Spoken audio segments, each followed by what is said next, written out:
SK19 volume 2 paper number 1 है इनका, medicine 19 नवंबर afternoon का पेपर है। Which of them is higher intellectual sensory area?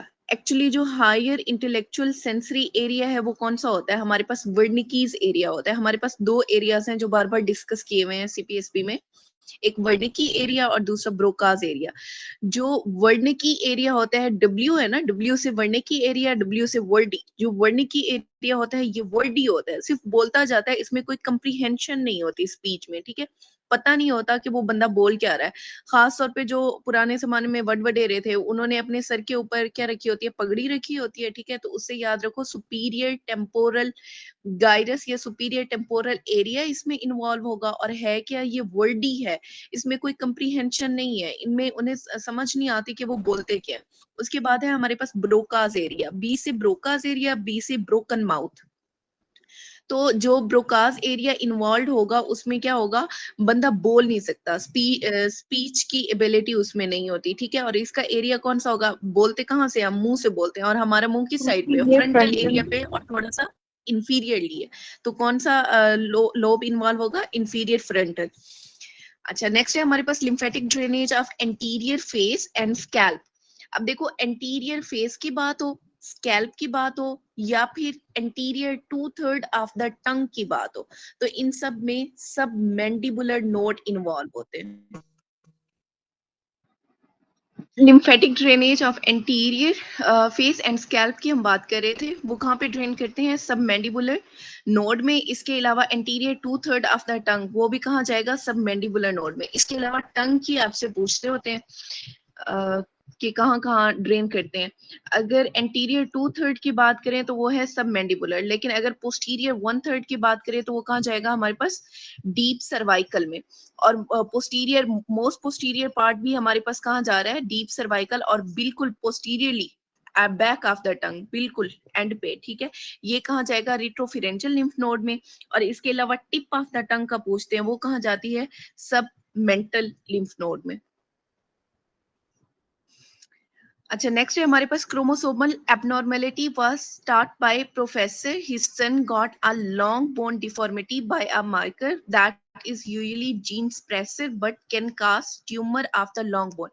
अब tumour of the long bone कौन काज करता है? अब देखो, ये जो लॉन्ग बोन का ट्यूमर है ना, ये मेनली एसोसिएट करता है विद द रेटिनोब्लास्टोमा, ठीक है। रेटिनोब्लास्टोमा का आर से रेटिनो, बी से ब्लास्टोमा, रेटिनोब्लास्टोमा आर बी, साथ में 1 जीन इन्वॉल्व है, ठीक है। RB1 जीन, उन्होंने जीन का पूछा कि कौन सा इन्वॉल्व है, तो RB1, ठीक है। सिनेरियो जो सजेस्ट करे वो किस चीज का है? लॉन्ग बोन डिफॉर्मिटी है, which is often associated with hereditary retinoblastoma caused by mutation in RB1 gene। और जो रेटिनोब्लास्टोमा होता है, ये कौन सा हाइपोथेसिस फॉलो करता है?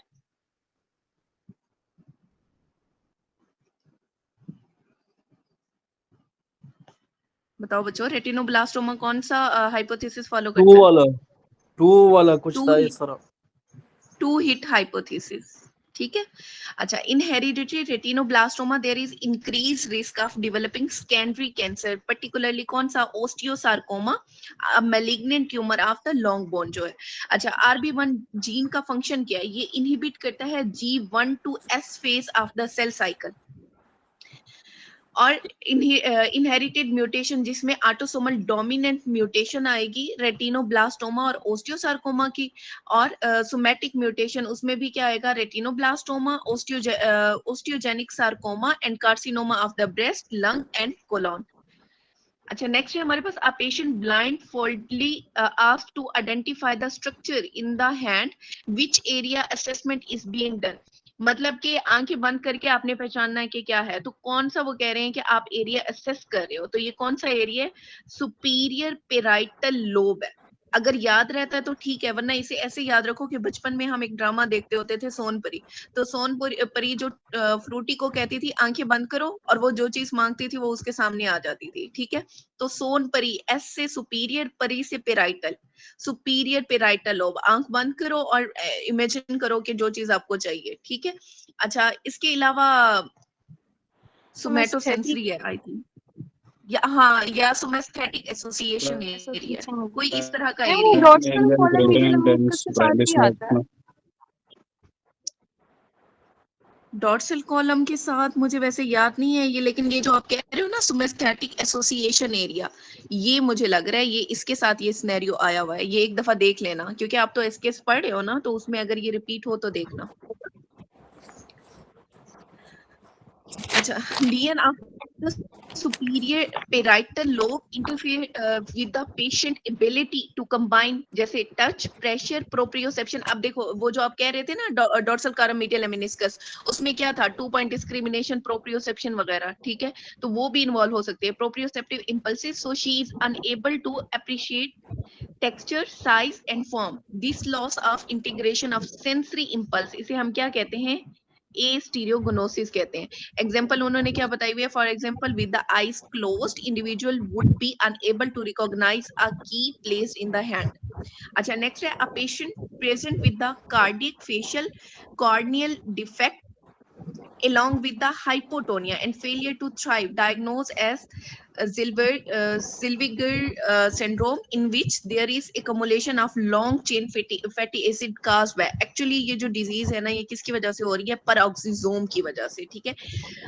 Zilviger syndrome जो है ये क्या है, ऑटोसोमल रिसेसिव डिसऑर्डर है peroxisome का, जिसमें क्या होता है, म्यूटेटेड पैक्स जीन होते हैं और इकमुलेशन हो जाती है पाइपकोलिक एसिड इन पेरोक्सिसोम, जिसकी वजह से क्या होगा, हाइपोटोनिया, सीजर, जॉन्डस और क्रेनियोफेशियल डिस्मॉर्फिया, हिपैटोमेगाली और अर्ली डेथ हो जाती है, ठीक है। इसमें होता क्या है, एक्चुअली हाई लेवल इकट्ठा हो जाता है लॉन्ग चेन फैटी एसिड का, found in the brain of the patient with Zellweger syndrome, और ये इनहेरिटेड एब्सेंस होती है इसमें पेरोक्सिसोम की इन ऑल टिश्यू।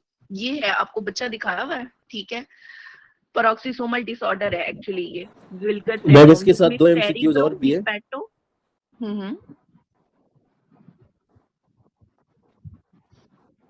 जी बोले।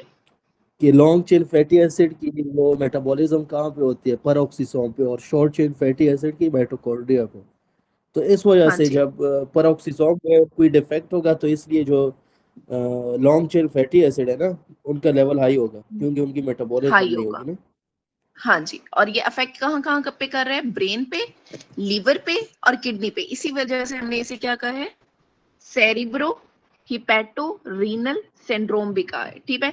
इसमें होता है क्या, typically early recognise dysmorphic phase होते हैं, progressive degeneration of the brain, liver and kidney, ठीक है, और डेथ हो जाती है इन 6 मंथ आफ्टर ऑनसेट। होता क्या है, हाइपोटोनिया होगा, सीजर्स होंगे, पुअर फीडिंग होगी, डिस्टिंक्टिव फेसेस होते हैं, रेटिनल डिस्ट्रॉफी होती है, हेयरिंग लॉस एंड स्वेयर जीडी। और डायग्नोसिस में क्या है हमारे पास, बायोकेमिकल स्वेयर very long chain fatty acid इसमें एकमुलेट होते हैं, और जीन टेस्ट आपने कराना होता है इसमें। अच्छा, नेक्स्ट है हमारे पास, हाँ, टंग का ना ये सिनेरियोस भी आते हैं कि कौन सा टेस्ट कहाँ पे होता है। तो ये टिप के ऊपर क्या है हमारे पास, स्वीट है, ये साइड पे थोड़ा, फ्रंट पे साल्टी है, बैक साइड पे हमारे पास सोर है, और बिल्कुल एंड पे क्या है, ये हमारे पास बिटर टेस्ट है। अच्छा, नेक्स्ट है, patient present with the peripheral tingling, numbness, diplopia, VL disturbance, diagnosed with demyelinating disease. Which nervous system are affected in this disease? तो जो हमारे पास मल्टीपल स्क्लेरोसिस होती है वो कौन सी होती है, डीमाइलिनेटिंग डिसऑर्डर होता है ना उसमें, ठीक है। और मुझे ये बताओ कि एक निमोनिक हमने किया था वो जीपी, अगर आपको याद हो तो, ये क्या था वो जीपी, व्हाइट मैटर में ओलिगोडेंड्रोसाइट और ग्लैल सेल में जो है प्रोटोप्लाज्मिक एस्ट्रोसाइट्स। एस्ट्रोसाइट, ठीक है। या फिर ब्रेन के साथ भी ये सिनेरियो आता है। और मल्टीपल स्क्लेरोसिस में भी दो जो न्यूरो डिजेनरेटिव डिसऑर्डर्स होते हैं उसमें मेनली कौन सी चीज इन्वॉल्व होती है, ओलिगोडेंड्रोसाइट्स आपके इन्वॉल्व होते हैं। व्हाइट मैटर में भी आपके ओलिगोडेंड्रोसाइट इन्वॉल्व होते हैं। अच्छा, नेक्स्ट है हमारे पास, increase in gastric emptying is by. तो गैस्ट्रिक एम्प्टिंग कैसे इंक्रीज होती है, एक्चुअली ये पूरा फिनोमिना है कि किस तरह से इंक्रीज हो रही है। जब आप खाना खाते हो तो क्या होता है, स्टमक डिस्टेंडेड हो जाता है, स्टमक के डिस्टेंडेड होने की वजह से और ज्यादा गैस्ट्रिन रिलीज होना शुरू हो जाता है, ठीक है। तो गैस्ट्रिक डिस्टेंशन जो है वो क्या काज करती है, गैस्ट्रिन के रिलीज को। और इसके अलावा एक और नमूने का आपने पढ़ा हुआ है, पीसी ऑन एफबी गेम, ठीक है। पीसी से क्या है, पेराइटल सेल, सी से है हमारे पास चीफ सेल। ये दोनों कहाँ पे मौजूद होते हैं? एफ से फंडस और बी से बॉडी। फंडस और बॉडी ऑफ द स्टमक में पेराइटल सेल होंगे और चीफ सेल होंगे, ठीक है। जी से क्या है हमारे पास? Gastrin producing cell. एम से म्यूकस सेक्रेटिंग सेल। ये कहाँ पे होते हैं? ये एंट्रम में मौजूद होते हैं।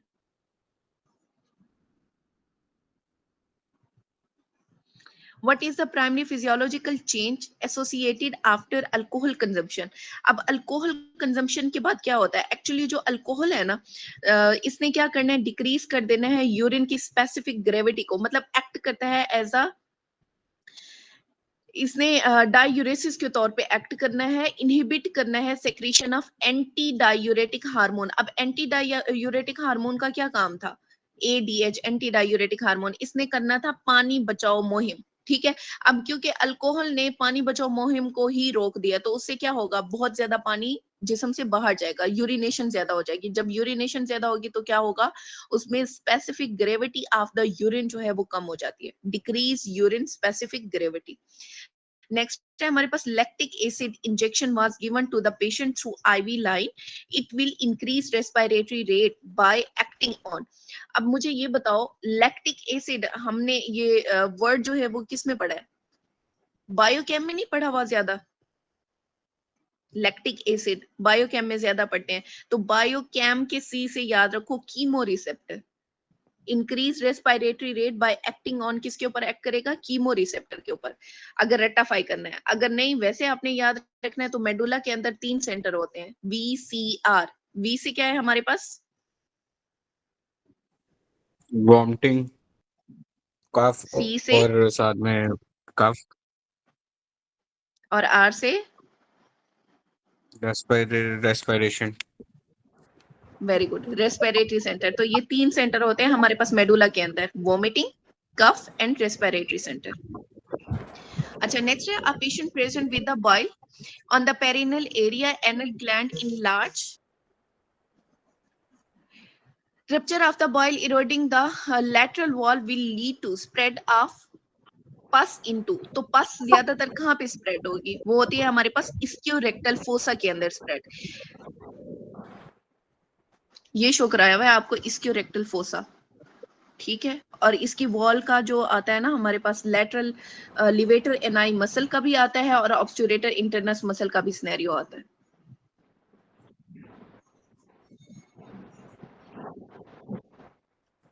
अच्छा नेक्स्ट है हमारे पास, mode is defined as. Mode क्या होता है? जो चीज बार बार रिपीट हो उसे मोड कहते हैं। Repeated value, most repeated value is mode. Mean क्या है? Sum of all value divided by total number of value, उसे हम क्या कह रहे हैं? मीन कह रहे हैं। और जो मीडियन है वो क्या होता है? Middle number in the group. लेकिन मिडिल नंबर भी ऐसे आपने नहीं चूज करना, उसे लिखना है असेंडिंग या फिर डिसेंडिंग ऑर्डर में, और उसके बाद चूज करना है जो मिड वाला होगा वो क्या है? मीडियन है। और मोड क्या है? जो मोस्ट रिपीटेड वैल्यू होती है किसी भी डाटा में उसे हम मोड कहते हैं।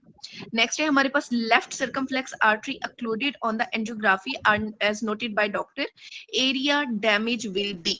अब यहाँ पे ना आपने पहले देखना है कि कोरोनरी आर्टरीज जो हैं वो 2 होती है, एक राइट कोरोनरी आर्टरी होती है, एक लेफ्ट। अच्छा मैं ना आपको मेनली बता रही हूँ, एक्सेप्शंस हर जगह पे मौजूद हैं, एक्सेप्शंस मैं नहीं बताऊंगी, मैं मेनली आपको दो तीन चीजें बता रही हूँ, ये याद रखो।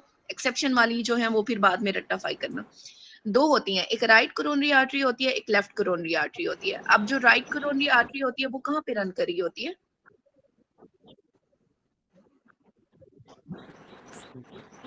राइट कोरोनरी आर्टरी बच्चों कहाँ रन करती है? राइट एट्रियम और वेंट्रिकल के दरमियान पीछे चली जाती है ये। बैक साइड पे चली जाती है, goes into posterior interventricular groove. Posterior interventricular groove में जाती है। और इसकी जो ब्रांचेस हैं वो कौन सी हैं? उसकी ब्रांचेस को आपने याद रखना है, RMP। R से क्या है? राइट एट्रियल ब्रांच, M से मार्जिनल ब्रांच, और P से क्या है हमारे पास? पोस्टीरियर इंटरवेंट्रिकुलर आर्टरी या फिर पोस्टीरियर डिसेंडिंग आर्टरी इसे कहते हैं।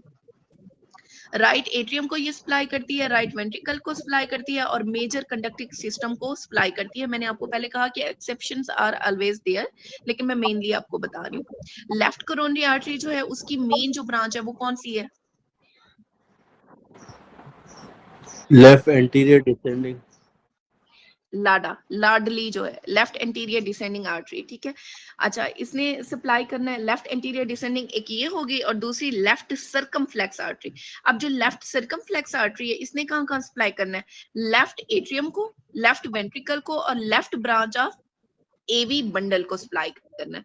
अब यहाँ पे इन्होंने क्या पूछा हुआ है आपसे? लेफ्ट सर्कमफ्लेक्स आर्टरी जो है वो अक्लूड हुई है। अब लेफ्ट सर्कमफ्लेक्स किसे सप्लाई कर रही थी? Left atrium and left ventricle को, तो ऑप्शन बी आपका। A girl spilled hot water, developed bulla few hours after birth, later erythema and fever, fluid between the epidermis and dermis leading to formation of bulla. Fluid is opaque with the redness and warm area around it. Which type of inflammation? तो किस तरह की inflammation होगी? जितना भी bullous formation होती है ना, उनमें inflammation जो होती है वो सीरस टाइप होती है, सीरस टाइप इन्फ्लेमेशन। अच्छा बच्चों, एक और सिनेरियो आता है, उसमें अपेंडिसाइटिस की आपको हिस्ट्री दी होती है, और फिर वो पूछते हैं कि अपेंडिसाइटिस के अंदर जो फ्लूइड एक्युमुलेट होता है वो किस टाइप का होता है? Suppurative. Exudative. Suppurative, suppurative type का। Very good. अच्छा, नेक्स्ट है हमारे पास, patient had injury of C5 C6 vertebra which nerve will be affected. तो सर्वाइकल में हमेशा याद रखना जो नीचे वाली नर्व होती है वो अफेक्टेड होती है, तो कौन सी होगी? C6। A patient present with the Korea, mental retardation, cervical और हाइपोटोनिया, लंबर डिक्रीज। दोनों में। जी, depressed mode, and this disorder is single gene inherited disorder, this is likely। अब देखो, कोरिया है, मेंटल रिटार्डेशन है, हाइपोटोनिया है, और साथ में डिप्रेस मोड है, और जो डिसऑर्डर है वो सिंगल जीन डिसऑर्डर है। तो ये सारा किसकी तरफ जा रहा है? हंटिंगटन डिजीज की तरफ जा रहा है। हंटिंगटन डिजीज में ऐसा होता है। अच्छा, मुझे ये बताओ, एक होता है कोरिया, दूसरा होता है एथिटोसिस। एथिटोसिस किस में होता है? Null anticontraction. ठीक है, सेरिब्रल पाल्सी में हो गया, बेसल गैंग्लियन की लीयन में हो गया, इन सब में क्या होता है? हमारे पास एथिटोसिस होता है। अच्छा, कोरिया में डैमेज किस चीज का होता है? Caudate Caudate. nucleus. हाँ जी, कॉर्डेट कोरिया, सी से कॉर्डेट, सी से कोरिया। और ग्लोबस पैलोइडस का डैमेज वो क्या काज करेगा? एथिटोसिस, एथिटोसिस। Epitosis. एथिटोसिस। वेरी गुड, एथिटोसिस, ये चीजें याद रखनी है। अच्छा, नेक्स्ट है हमारे पास कोरोनरी साइनस डिवेलप फ्रॉम। तो कोरोनरी साइनस कहाँ से डिवेलप होती है? ये डिवेलप होती है left horn of sinus venosus से। अब इसे रेक्टिफाई कैसे करना है? कोरोना जो है अब लेफ्ट हो गया हुआ, ठीक है, कोरोना लेफ्ट ओवर, तो लेफ्ट साइड पे corona, coronary sinus, left horn, याद रखना, left horn of the sinus venosus. अच्छा, उसके बाद है कार्डियोवास्कुलर पोस्टनेटल डेरिवेटिव। अब जो डक्टस आर्टरियोसिस है, इसने कन्वर्ट हो जाना है into the ligamentum आर्टरियोसिस। Ductus venosus ने कन्वर्ट होना है इनटू लिगामेंटम आर्टरियोसम। और जो left horn of the sinus है, इसने क्या बनाना है? Coronary sinus. फोरामेन ओवेल ने फोसा ओवेलिस बना देना है। अब एलन टॉइस में जो एलन है, एन, इसका एन जो है ना वो आपने बड़ा लिखना है, ठीक है। तो इसने क्या बनाना है? मीडियन अम्बलाइकल लिगामेंट बनाना है। और जो अम्बलाइकल आर्टरी का अम्बलाइकल का एल जो है ना वो आपने बड़ा लिखना है, ठीक है, उससे याद रहेगा मीडियल अम्बलाइकल लिगामेंट। और अम्बलाइकल वेन किससे बनती है? क्या बनाएगी? लिगामेंटम टीरीज बनाएगी। नोटोकार्ड, एन से नोटोकार्ड, एन से न्यूक्लियस पल्पोसिस। नेक्स्ट है हमारे पास CSF flow blocked causing dilated ventricle leading to hydrocephalus which is affected। तो क्या चीज अफेक्टेड होती है? विच चीज अफेक्टेड? तो ट्रांससेलुलर फ्लूइड जो है वो अफेक्टेड होता है। व्हाट इज ट्रांससेलुलर फ्लूइड बच्चों? जो कैविटीज में मौजूद है, हाँ, जिस तरह वो CSF फ्लूइड में जो pleural बाउंड होता है fluid, बाय द, बताएं बताएं। प्लूरल कैविटी में जो है, वो फ्लूइड जो बाउंड होता है बाय द एपिथेलियम, एक्चुअली उसे हम क्या कहते हैं? ट्रांससेलुलर फ्लूइड कहते हैं। अच्छा बच्चों, इसके बाद 21 के बाद 22 अगर किसी की बुक में हो तो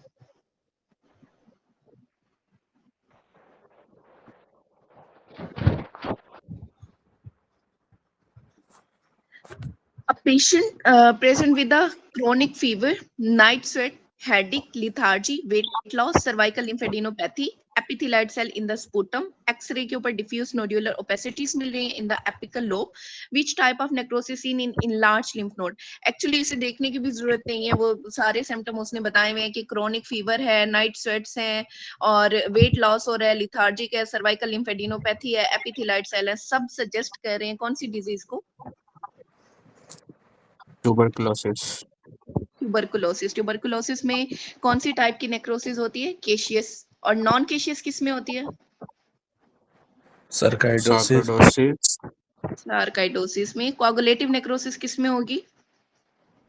हार्ट एंड किडनी। हाँ, जितने भी हमारे पास सॉलिड ऑर्गन है, हार्ट है, किडनी है और लीवर में बताओ कौन सी होगी?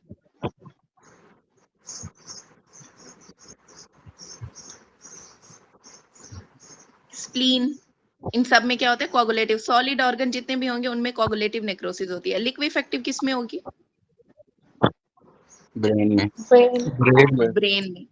और मुझे बताओ पैन के अंदर कौन सी नेक्रोसिस होती है? Fibrinoid necrosis. Fibrinoid necrosis. और पैन मोस्टली किसके साथ एसोसिएट करता है? Polyarteritis nodosa. हाँ, किसके साथ एसोसिएट करता है? With? Hepatitis B. Very good, B के साथ। हेपेटाइटिस बी के साथ। Security guard got gunshot injury on the lower back. After physiotherapy rehabilitation, he had lost contralateral pain and temperature below the level of lesion and ipsilateral paralysis. What is the diagnosis? तो क्या diagnosis है आपका? Brown Scott syndrome. Brown Scott में ना एक चीज आपने याद रखनी है कि हमेशा ipsilateral loss होता है, all the sensation at the level of lesion, और contralateral loss होता है pain and temperature sensation. अब देखो hemisection of the spinal cord finding उन्होंने क्या बताया हुआ है कि ipsilateral loss of all sensation at the level of lesion. Ipsilateral lower motor neuron lesion होगा जिसमें फ्लैसिड पैरालिसिस आता है at the level of lesion. अच्छा बच्चों, फ्लैसिड पैरालिसिस एक और चीज के साथ भी आता है, किसी चीज की इंजेक्शन के साथ। हाइपरकैलीमिया और वो बॉट्यूलिनम बेबी टॉक्सिन, जिसमें हनी की आपको हिस्ट्री दी होती है कि बच्चे को हनी दी और कुछ दिनों के बाद उसे फ्लैसिड मैम पैरालिसिस स्टार्ट हो गई। आपने एमसीक्यूज नंबर 18 नहीं पढ़ा है? 18 नहीं पढ़ाया? नहीं मैम, वो रह गए। अच्छा ठीक है, पढ़ लेते हैं। वो पेज है या वो Actually, सेंड कर हाँ, दूं? नहीं ये है। देखें एमसीक्यू नंबर 18 से देखें, शायद ये हमारा रह गया, मैं आगे चली गई थी। Neurologist stimulate locus ceruleus, which of the following neurotransmitter will be secreted from their nucleus? तो उस न्यूक्लियस से कौन सा न्यूरोट्रांसमीटर रिलीज हो रहा है? लोकस सेरुलस से एक्चुअली वो पूछ रहे हैं। तो वहां से क्या रिलीज होता है? नॉरएपिनेफ्रिन। अब इसे याद कैसे रखना है? लोकस सेरुलस को आपने याद रखना है कि ये लोग हैं, लोगों की बातों से आप परेशान होते हो ना, तो आप सही तरह से सो नहीं पाते, डीप स्लीप नहीं हो पाती, रैपिड आई मोमेंट स्लीप होती है, तो उसमें आता है आपका लोकस सेरुलस, ठीक है। और लोगों की बातों को आपने नॉन सीरियस लेना है, सीरियस नहीं लेना, नॉन सीरियस। एन से नॉन सीरियस, एन से नॉरएपिनेफ्रिन। तो लोकस सेरुलस से क्या रिलीज होगा? Norepinephrine. Basal nucleus of the माइंटर या फिर फोर ब्रेन, वहां से क्या रिलीज होता है? Acetyl choline. वेंट्रल टेगमेंटम या फिर मिड ब्रेन से क्या रिलीज होगा? डोपामीन रिलीज होगा। और न्यूक्लियस एकम्बेंस या फिर बेसल गैंग्लिया, वो क्या रिलीज करता है? बेसल गैंग्लिया याद रखना हमेशा गाबा। गाबा इटसेल्फ इनहिबिटरी है या एक्साइटेटरी है? इनहिबिटरी। इनहिबिटरी। उसके बाद लोकस सेरुलस या फिर पोन्स वाले एरिया से वहां पे क्या रिलीज हो रहा है? नॉरएपिनेफ्रिन। और राफे न्यूक्लियस से क्या रिलीज हो रहा है? सीरोटोनिन। और इसके अलावा सीरोटोनिन का हम और भी पढ़ते हैं जिसमें हमने किया हुआ था कि सर इज मूडी, तो मूड कंट्रोल के लिए इसमें क्या था हमारे पास? Sir is moody, sir serotonin. अच्छा, इसका एक और सिनेरियो भी आएगा आपका आगे। और इमोशन, मूड का जो है वो सीरोटोनिन है और इमोशंस का क्या है? डोपामीन है। डोपामीन है। इमोशन का डोपामीन है, लेकिन मूड का जो है वो सर है, सर इज मूडी, सीरोटोनिन। अच्छा, इसका एक आगे और भी सिनेरियो आएगा जिसमें लोकस सेरुलस की ही बात की हुई है, ठीक है, लेकिन उसमें ये नॉरएपिनेफ्रिन की बात नहीं कर रहे, वो पूछ रहे हैं कि वहां पर क्या रिलीज हो रहा है, वो आगे चलते हैं फिर देखते हैं। अच्छा नेक्स्ट है हमारे पास female present with the history of epistaxis and menorrhagia, investigation reveal deranged BT APTT markedly low von Willebrand factor. अब जो वोन विलीब्रेंड फैक्टर होता है उसमें क्या क्या चीजें थी बच्चों वोन विलीब्रेंड में? मैंने कहा था ये ब्रांड वाली डिजीज है तो इसमें दो चीजें इन्वॉल्व होती हैं, कौन कौन सी? एपीटीटी बीटी और एंड बीटी। एपीटीटी। और बीटी क्या है आपका? What is BT? Bleeding time. Bleeding time is nothing but your platelet function जो डिफेक्ट है या प्लेटलेट फंक्शन है उसका बताते हैं बीटी के अंदर, ठीक है। नॉर्मल बीटी कितना होता है? 2 to 9 minutes. 2 to 9 minute. अब अगर प्लेटलेट फंक्शन का डिफेक्ट आएगा तो क्या प्लेटलेट एडहियन हो पाएगी? नहीं हो पाएगी, ठीक है। तो इसमें क्या चीज ज्यादा इफेक्टिव होगी, अफेक्टेड होगी? Platelet adhesion. नेक्स्ट है drop in temperature giving GA to the patient. जब भी आप जीए देते हो ना पेशेंट को तो उनमें टेम्परेचर ड्रॉप करता है। क्यों ड्रॉप करता है? क्योंकि स्केलेटल मसल की टोन जो है ना वो खत्म हो जाती है, loss of skeletal muscle tone हो जाती है। Serial give how many calories पर 100 ग्राम, तो कितना देते हैं ये तो आपको रट्टाफाई करना पड़ेगा, 350 to 370 milligram.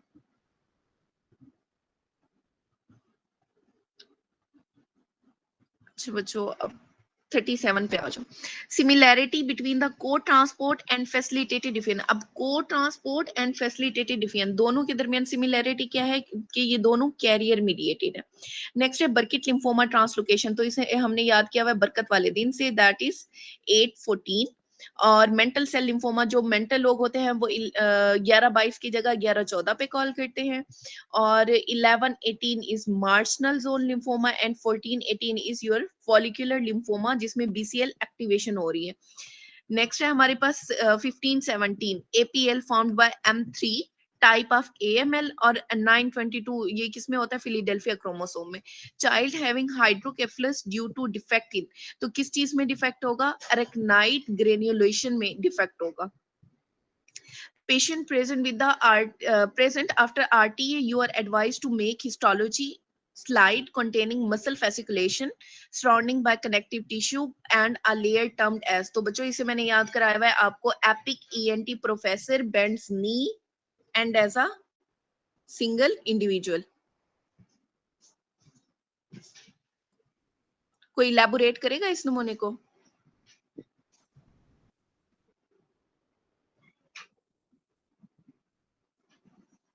Doctor Kashif?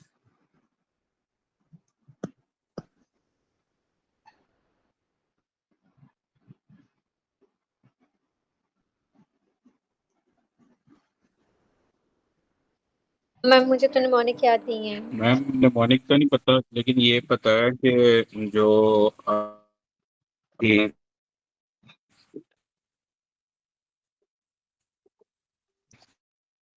Bundle को मसल तो वो आपके पास के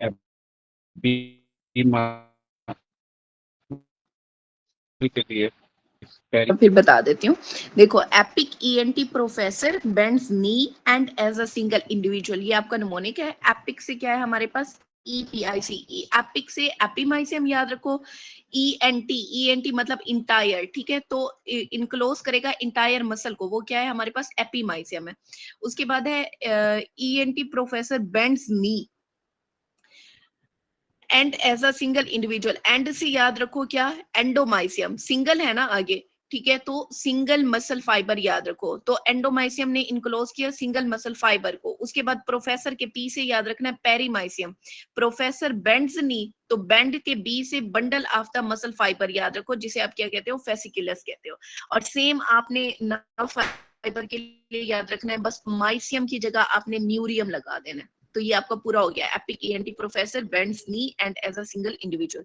अच्छा नेक्स्ट है हमारे पास toxic shock syndrome. Toxin is produced by 15 to 20% strain of, तो कौन सा स्ट्रेन होगा? स्टैफ और ये काज करता है।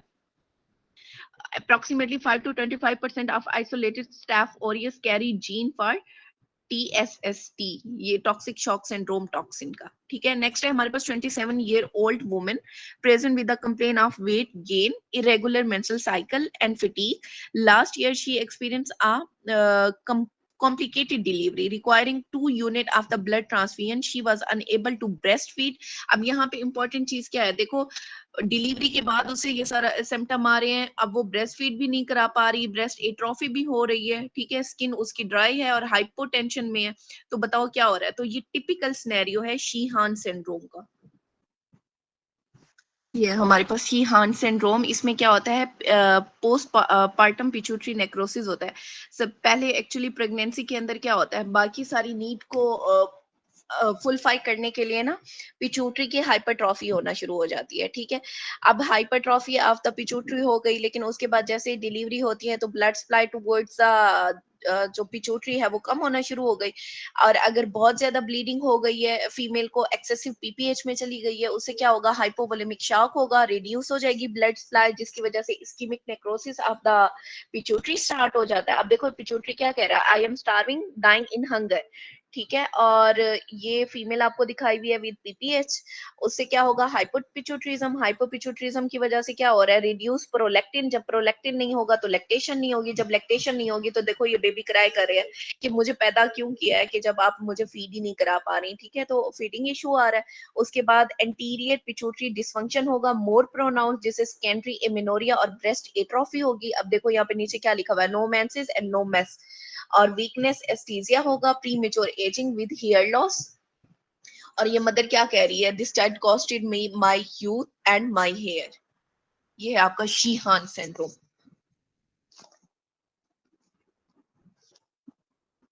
अच्छा नेक्स्ट है dementia, diarrhoea, dermatitis along with the CNS defect, vitamin deficiency. तो कौन से विटामिन की डेफिशिएंसी है, विटामिन B3 की। विटामिन B3 का नाम क्या है बच्चों, नाइसिन। नियासिन। नियासिन। नियासिन में होता क्या है, प्लेग्रा क्या होता है, diarrhoea, dementia, dermatitis death. And death, ठीक है। तो B3 की डेफिशिएंसी से ये प्लेग्रा होगा हमारे पास। और हार्ट नप डिजीज क्या होती है,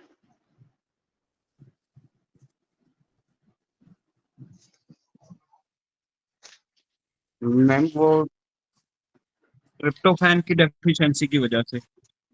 वेरी गुड। ट्रिप्टोफान की डेफिशिएंसी जो है वो लीड करती है आगे नियासिन की डेफिशिएंसी, और ये क्या काज करता है, ऑटोसोमल हार्ट नप रिसेसिव डिसऑर्डर जी, जिसमें जो नियासिन की एब्जॉर्प्शन वो डिक्रीज हो जाती है। Due to deficiency of tryptophan, ठीक है, उससे होगा हार्ट नप डिजीज। अच्छा वैसे नियासिन को किसकी ट्रीटमेंट में इस्तेमाल करते हैं हम, डिसलिपिडीमियाज में। वेरी गुड, डिसलिपिडीमियास की ट्रीटमेंट में हमने यूज करना होता है। B1 जो है ये है गुड फॉर द मेमोरी, ठीक है, B1 is good for memory. और ये काज क्या करेगा, इसकी deficiency dry beri, wet beri और वर्निकी कोसकोफ सिंड्रोम। B2 जो है इसे हमने राइबोफ्लेविन कहा, राइबोफ्लेविन ने क्या करना है, कॉर्नियल वस्कुलराइजेशन करनी है, और साथ में चिलोसिस, ग्लोसाइटिस, और क्या काज करता है, gingivitis with scaly dermatitis. B3 की डेफिशिएंसी में क्या होगा, प्लेग्रा होगा, हार्ट नप डिजीज होगी। B5 रिक्वायर होता है फॉर कोएंजाइम A। B5 की डेफिशिएंसी से एड्रिनल इंसफिशिएंसी होगी। B7 इज बायोटिन, बाइंड करता है avidin in the egg and carrier of 1 carbon है। और रोल इन लिवर मेटाबॉलिज्म में B7 का होगा। B9 आपको चाहिए, ये है क्या, फोलिक एसिड है, 1 कार्बन ट्रांसफर करता है। और B9 की डेफिशिएंसी में क्या होगा, न्यूरल ट्यूब डिफेक्ट है। अब जो मुझे न्यूरल ट्यूब डिफेक्ट में अल्फा फिटोप्रोटीन का लेवल बताओ, इंक्रीज होगा कि डिक्रीज होगा, इंक्रीज होगा एक्सेप्ट खाना बशीरा पैसा। इंक्रीज होगा, वेरी गुड। नेक्स्ट है हमारे पास B12 डेफिशिएंसी, उसमें क्या होगा, मेगैलोब्लास्टिक एनीमिया काज करता है। अच्छा नेक्स्ट है patient died of fat metabolism on autopsy, fat embolism will be visualised by. तो फैट एम्बोलिज्म कैसे विजुअलाइज होते हैं, by the frozen fat section of the fat stain after autosomal accident splenectomy done after 2 months, patient present to emergency with the septic shock and fever, gram positive organism identify। अब post splenectomy organism आपने कैसे याद किए हैं, Shin mnemonic से याद नहीं किए थे? पोस्ट प्लेनेक्टमी ऑर्गेनिज्म कौन कौन से हैं? एस से स्ट्रेप्टोकोकस निमोनी, ठीक है, एच से हेमोफिलस इन्फ्लुएंजाe, और एन से है नाइजेरिया मेनिनजाइटिस। अब आपने इस शिन को ना थोड़ा सा वो कर लो, ब्रॉड कर लो, ठीक है।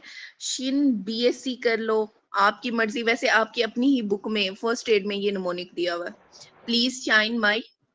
6 पी से क्या है हमारे पास? सूडोमोनास एरिजिनोसा, एस से है स्ट्रेप्टोकोकल निमोनी, एच से हिमोफिलस इन्फ्लुएंजा, एन से नाइजेरिया मेनिनजाइटिस, ई से इकोलाई और एस से है सल्मोनेला, के से क्लेब्सिएला और एस से फिर क्या होएगा? Group B streptococci.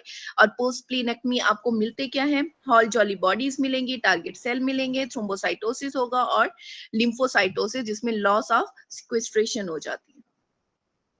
अच्छा, नेक्स्ट है हमारे पास which part of the intestine thick loop with the less mesentery fat and long vasa recta with her arcade surgeon asked to uplift the gut during the surgery। तो वो कौन सी होगी हमारे पास? ड्यूजेनम। Actually आपको ड्यूजेनम और आइलियम में हमेशा डिफरेंस आता होता है, ठीक है। ज्यूजेनम में क्या होता है और आइलियम में? ज्यूजेनम जो है वो डीपर रेड होगा, थिक और हैवी होगा, ग्रेट वेस्कुलरिटी होती है, लॉन्ग और few vasa recta with less mesentery और फ्यू लिम्फ नोड होते हैं और प्लाइका सर्कुलरिस होता है इसमें। जबकि आइलियम के अंदर क्या होता है? ये पेलर पिंक कलर की होती है, थिंक और लाइट होगी, लेस वेस्कुलरिटी के साथ, स्मॉल वेसा रेक्टा और more fat in mesentery, many lymphoid nodule. सबसे इंपॉर्टेंट चीज यहाँ पे पायर पैचेस है। क्यों इंपॉर्टेंट है? क्या करते हैं पायर पैचेस?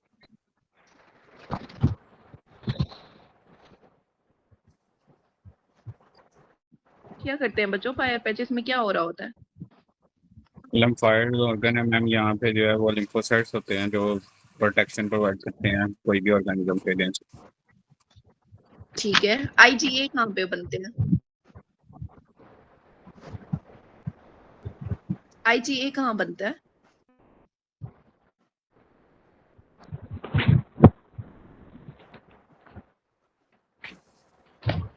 पायर पैचेस में नहीं होता आईजीए? पायर पैचेस में नहीं बनता?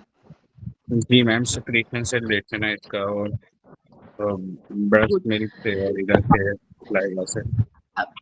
अब ये देखो, यहाँ पे वेसा रेक्टा देखो, थिकनेस देखो, इनका डायमीटर देखो, आइलियम का देखो, ज्यूजेनम का देखो।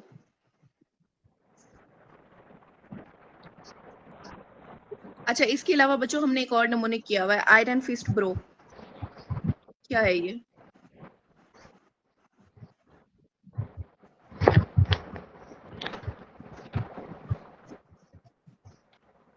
ड्यूडेनम, ज्यूजेनम, आइलियम, उसमें आयरन फिस्ट ब्रो। ड्यूडेनम में आयरन की एब्जॉर्प्शन होती है, ज्यूजेनम में किसकी होगी?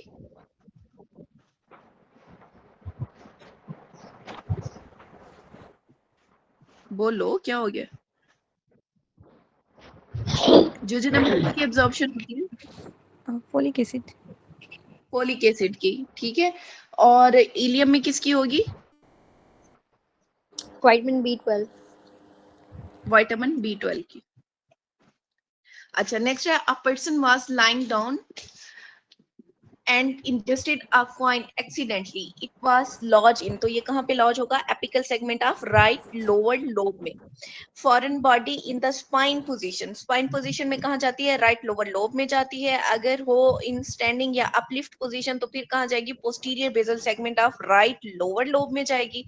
राइट लेटरल पोजीशन में अगर है तो फिर कहाँ जाएगी? Posterior segment of right upper lobe में। और foreign body in the left lateral तो फिर कहाँ जाती है? Inferior lingular of the left upper lobe.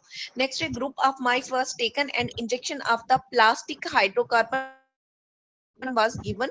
This will work as promoter in the process promotion promoter cause cancer by enhancing। अब promoter कैसे cancer काज करते हैं? तो इन्होंने इनहेंस करना होता है सेल प्रोलिफरेशन को। कैसे करना होता है? अब यहाँ पे ऑप्शन सी देखो, ये भी ठीक है, लेकिन B is greater than C. Enhance cell proliferation and clonal proliferation, ठीक है, B is greater than C है। अब इनिशिएटर क्या होते हैं? इनिशिएटर वो होते हैं जब पहली पहली दफा झगड़ा होता है तो क्या होता है? दिल टूटता है और वो चीजें याद रहती हैं आपको कि हाँ ये चीज हुई थी, ठीक है। तो all initiator chemical are carcinogen reactive electrophile, और उससे क्या होगा, दिल टूटने से याद रखना डीएनए डैमेज होगा इसमें। ये टारगेट करते हैं डीएनए, आरएनए और प्रोटीन को, ठीक है। और परमानेंट डीएनए डैमेज किसके अंदर होता है, हमारे पास इनिशिएटर कराते होते हैं। और ये रैपिड है और इरिवर्सिबल है, चीजें आपको याद रहती हैं, भूलती नहीं है, तो इरिवर्सिबल है ये, ठीक है। और इसमें मेमोरी प्रोडक्शन होगी। जबकि जो प्रोमोटर है ये फुफ्फो की तरह काम करती है। अगर प्रोमोटर को पैसे दो और फुफ्फो को कहो कि भाई मोहल्ले में बात नहीं फैलानी, तो वो नहीं फैलाएगी, ठीक है। तो प्रोमोटर क्या है, ये रिवर्सिबल है, इसे आप रोक सकते हो। और इसने क्या करना है, क्लोनल प्रोलिफरेशन काज करना है, मतलब बातें इधर से उधर फैलानी है। अगर आपने उसे नहीं रोका तो बातें इधर उधर फैलाएगी और इंक्रीज करेगी सेल प्रोलिफरेशन को। ये आपका एमसीक्यू था। अच्छा, नेक्स्ट है हमारे पास, a patient develop midline neck swelling for which a thyroid surgery is being done. A structure start bleeding in vicinity of the thyroid near the middle of the gland. The following structure it could be. तो कहाँ से bleeding होगी, from the inferior thyroid artery. अब मुझे ये बताओ कि internal jugular when कब कटती है, एक्सेसिव ब्लीड कब कटती है, कौन से प्रोसीजर में? ट्रेकियोस्टमी। ट्रेकियोस्टमी। नहीं वो ट्रेकियोस्टमी में या टॉन्सिलेक्टमी में? ट्रेकियोस्टमी में I guess interior jugular vein है हाँ जी जी, सर्वन में। ये है टॉन्सिलेक्टमी, इंटरनल जुगुलर वेन। अच्छा, नेक्स्ट है TPN, total parenteral nutrition is contraindicated in which of the following. तो uncontrolled diabetes mellitus is greater than liver disease is greater than diabetes mellitus. अब देखो यहाँ पे अनकंट्रोल्ड डायबिटीज मिलाइटस नहीं दिया हुआ, इसलिए हमने लिवर डिजीज को चूज किया। फिर आती है आपकी diabetes mellitus. Which of the following has dual nerve supply but not reciprocal. अब ऐसी कौन सी चीज है जिसकी दोनों सप्लाई जा रही है, सिंपैथेटिक भी जा रही है, पैरासिम्पैथेटिक भी जा रही है, लेकिन ये दोनों एक दूसरे के असर को खत्म नहीं करती? वो कौन सा है हमारे पास, सैलिवरी ग्लैंड है। रेसिप्रोकल कोई नहीं है इनमें से। A child was having fever, cough, upper lobe consolidation, he developed respiratory distress, ETT cannot be passed as had laryngotracheobronchitis. What is the most likely cause of this notorious condition? अब laryngotracheobronchitis कौन cause करता है? दो चीजें हैं, एक है आपका पैरा इन्फ्लुएंजा वायरस, पहले आपने इसे चूज करना है। अगर पैरा इन्फ्लुएंजा वायरस नहीं दिया हुआ, फिर आप हिमोफिलस इन्फ्लुएंजा को चूज करोगे। अब देखो पैरा इन्फ्लुएंजा नहीं दिया हुआ, इसलिए हमने हिमोफिलस इन्फ्लुएंजा को चूज किया। Next, a patient is asked to grip the card between the index finger and the thumb. Patient is unable to hold the card between the thumb and index finger. He cannot maintain grip and drop the card. Which nerve injury is checked? तो कौन सी nerve की entry आप check कर रहे हो? Ulnar nerve की। अगर पेशेंट को कहा जाए कि वो ग्रिप करे piece of the paper between thumb and index finger, और वो उसे स्ट्रांगली सही तरह से मतलब नहीं पकड़ पाती, ठीक है, तो उससे क्या होगा, हमारे पास फॉर्मेंट साइन जो है आपका पॉजिटिव होगा। ये है आपका फॉर्मेंट साइन, जिसमें आप अल्नर नर्व की इंट्री चेक कर रहे होते हो, flexion of the thumb, ulnar nerve entry. क्या लिखा है? When pinching a piece of paper between the thumb and the index finger, the thumb IP joint will flex if adductor pollicis muscle is weak. अच्छा, next है हमारे पास G1 phase following अकर। तो G1 phase में मैंने आपको कहा था, जो 1 फेज होता है उसमें आप तैयारी करते हो, उसमें हर चीज देखते हो कि हमारे पास अवेलेबल है कि नहीं है। और इसमें एक इंटीरियर इंट्रोशियस वाला भी आता है ना, वो दोनों में क्या डिफरेंस? अगर जो दोनों हमारे फंक्शन पास, लॉस है, हाँ, अगर दोनों फंक्शन लॉस है मतलब सेंसरी भी और मोटर भी, then we will go for ulnar और मीडियन मतलब मेन नर्व, वरना उसकी ब्रांच को चूज करते हैं अगर हमारे पास सिर्फ मोटर लॉस हो तो। एक्चुअली जो आप एंटीरियर इंट्रोशियस को चूज करते हो ना, वो होता है आपका ओके साइन। एक है फॉर्मेंट साइन, एक है ओके साइन। तो जो है ना वो होता है। हाँ जी, ओके साइन यूज करते हैं to check the paralysis of anterior interosseous nerve due to entrapment और कंप्रेशन इंजरी की वजह से। तो ये है आपका ओके साइन। जो दूसरा है वो आपका है, ये है आपका ओके साइन।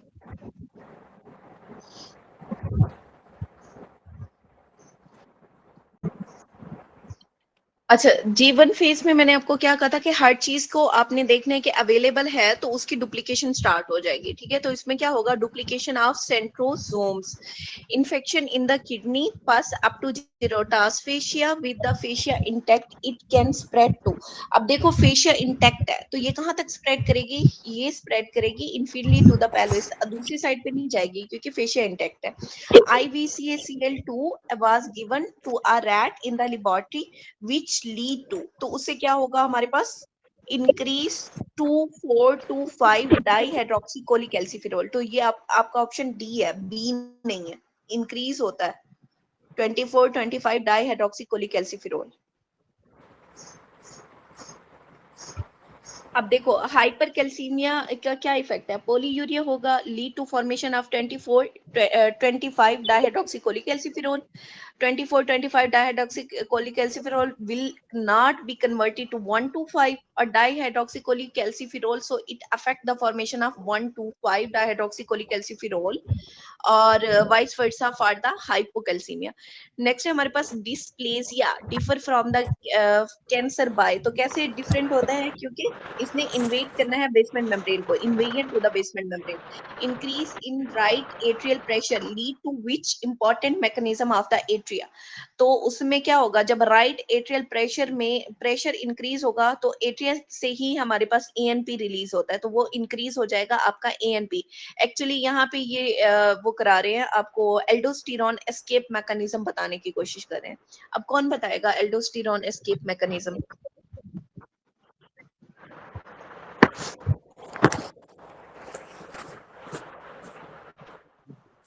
क्या होता है बच्चों एल्डोस्टेरॉन एस्केप मैकेनिज्म?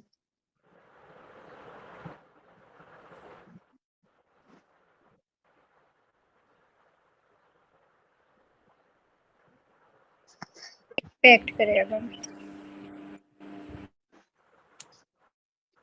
और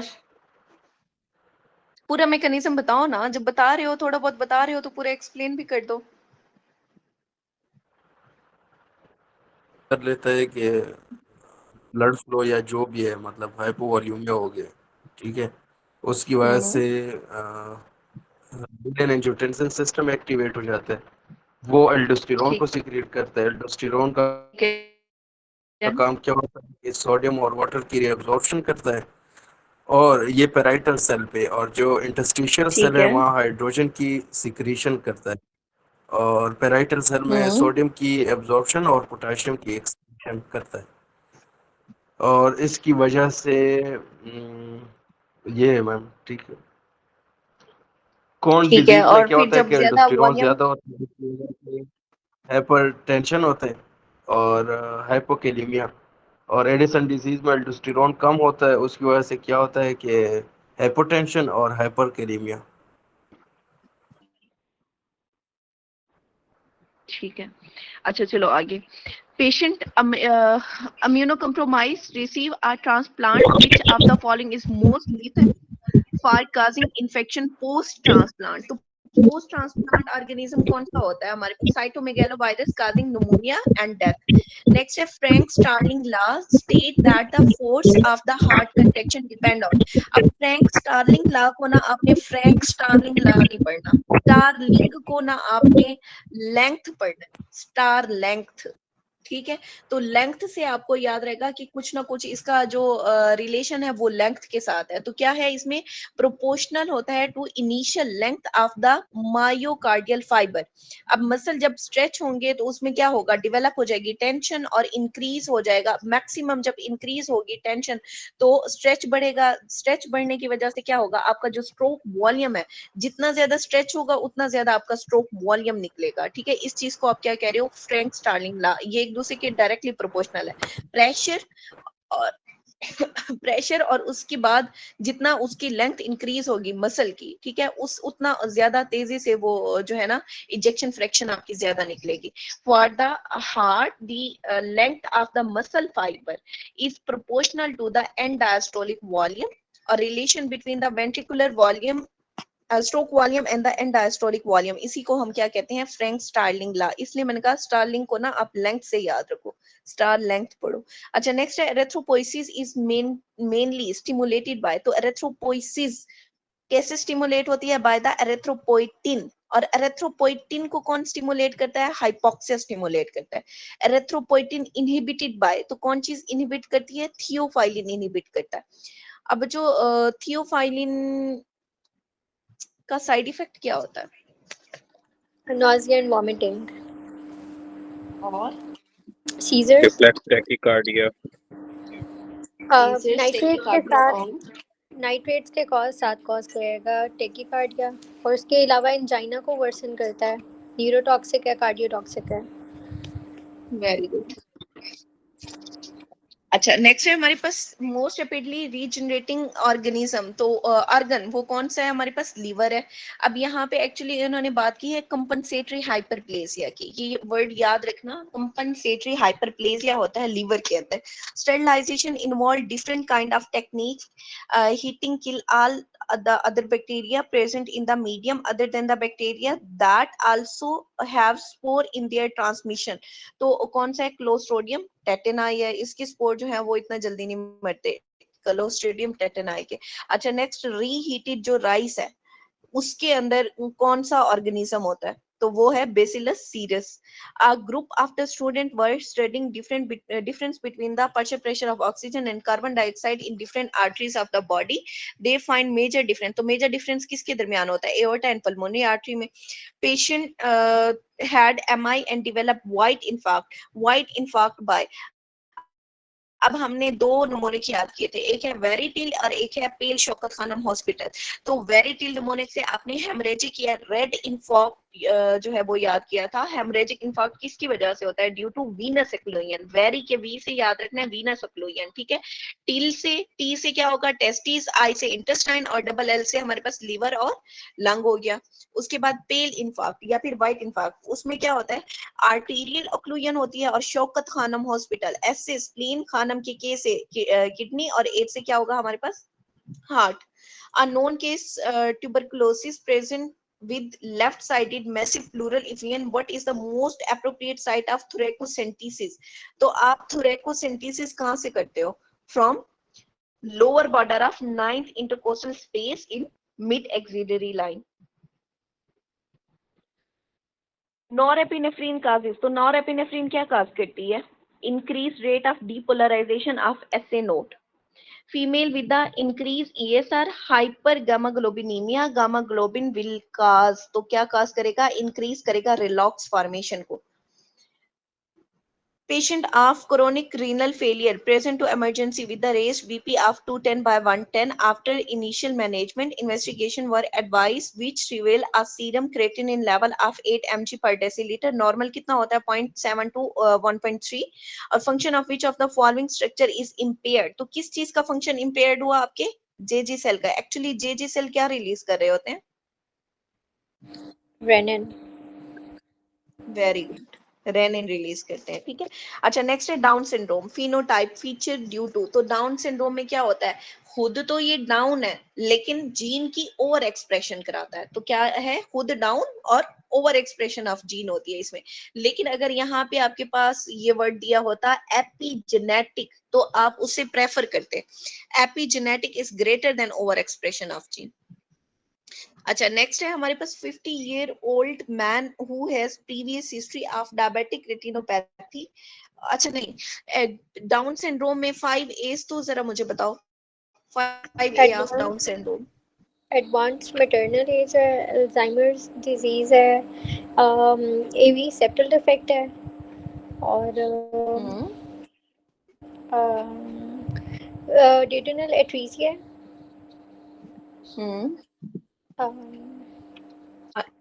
अल्जाइमर है, और एएमएल। एएमएल में less than 5 year of age, और ALL greater than 5 year of age में होगा। अच्छा, उसके बाद हम क्वाड्रिपल और ट्रिपल स्क्रीनिंग कराते हैं डाउन सिंड्रोम में।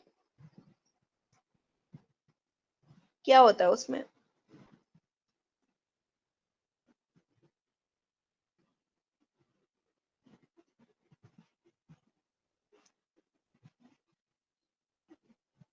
देख के पढ़ लो बच्चों, पढ़ो। मैम एचसीजी हाई होगा, इनहिबिन हाई होगा, एएफपी लो होता है, एस्ट्रियोल भी लो होता है।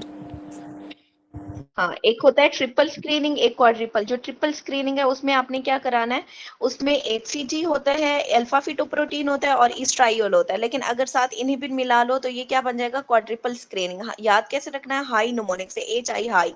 HI से क्या हुआ हमारे पास, H से HCG जो कि हाई होगा ही होगा, I से इनहिबिन ये भी हाई होगा, और बाकी दो लो होंगे। उसमें क्या आता है, अल्फा फिटोप्रोटीन आता है और ईस्ट्रायोल आता है।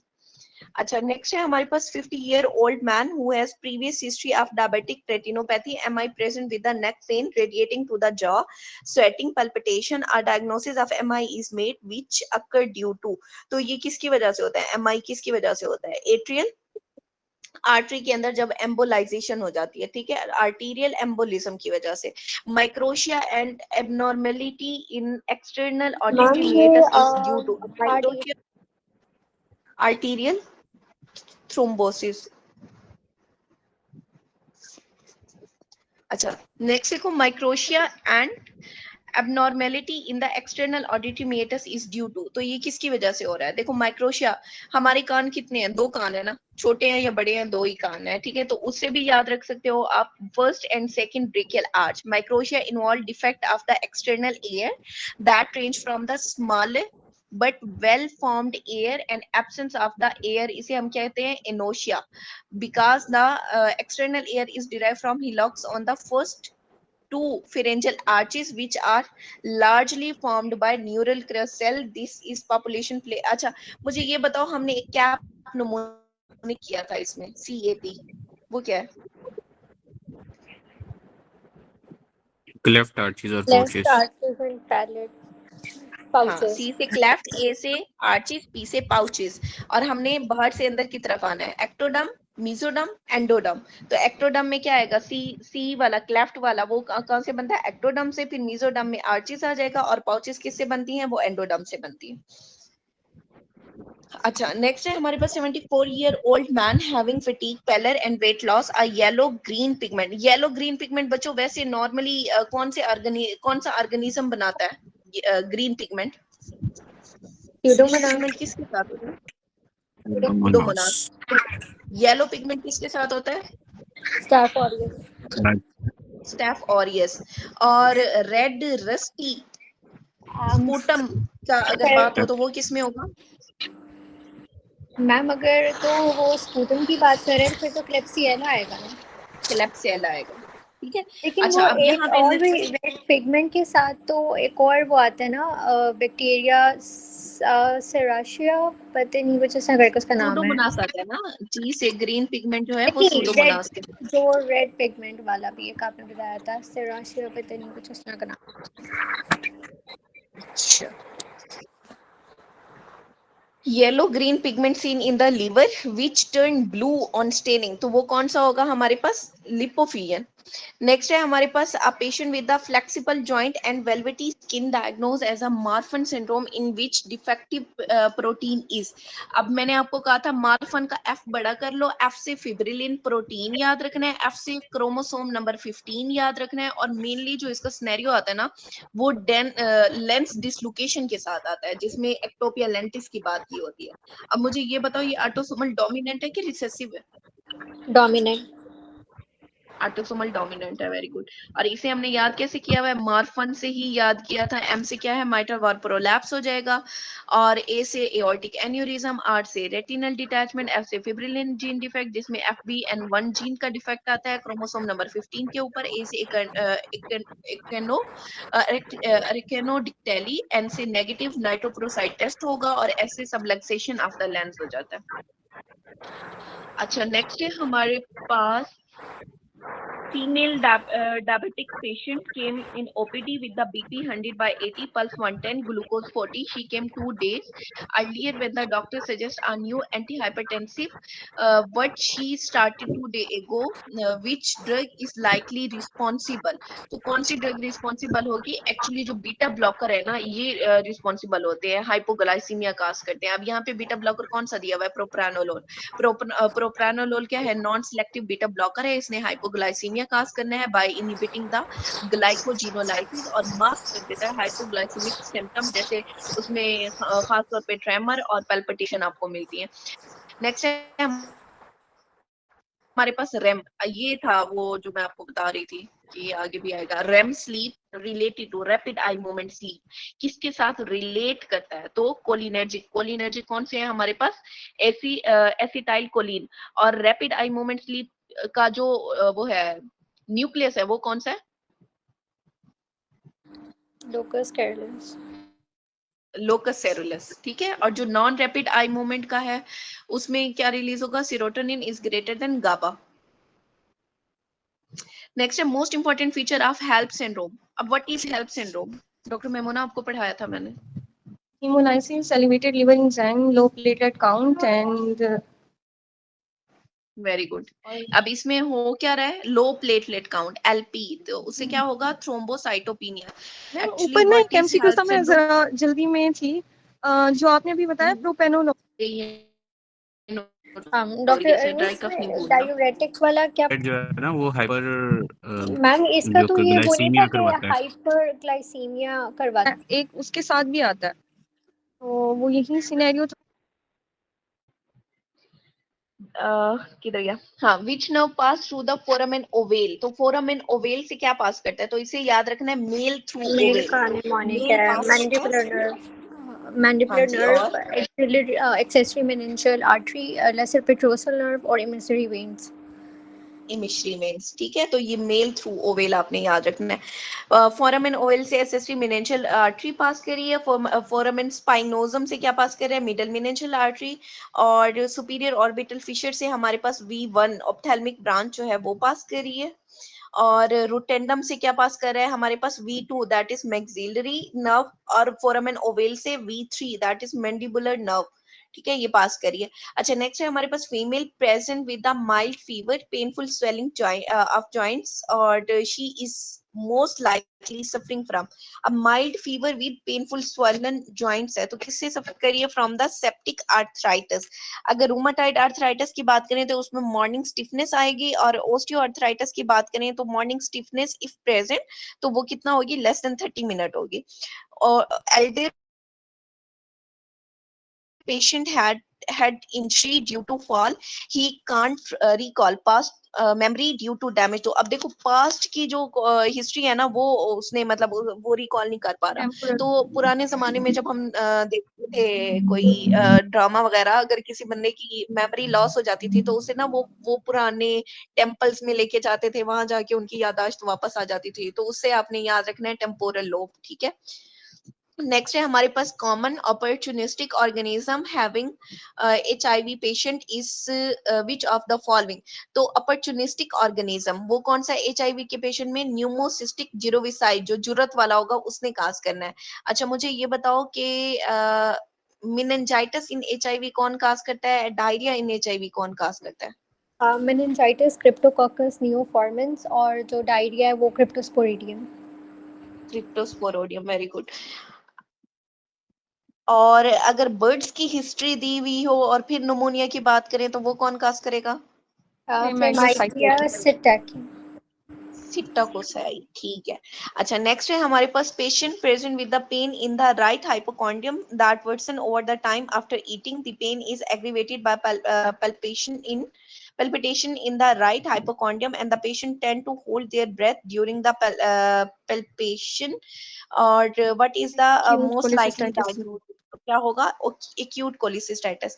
अच्छा बच्चों, कुछ साइंस हैं जो मैंने आपको वैसे भेजे भी थे में। तो मर्फी एक्यूट साइन। कोलिसिस्टाइटिस में कौन सा साइन होगा positive? Murphy sign. Murphy sign ma'am. Murphy sign positive होगा।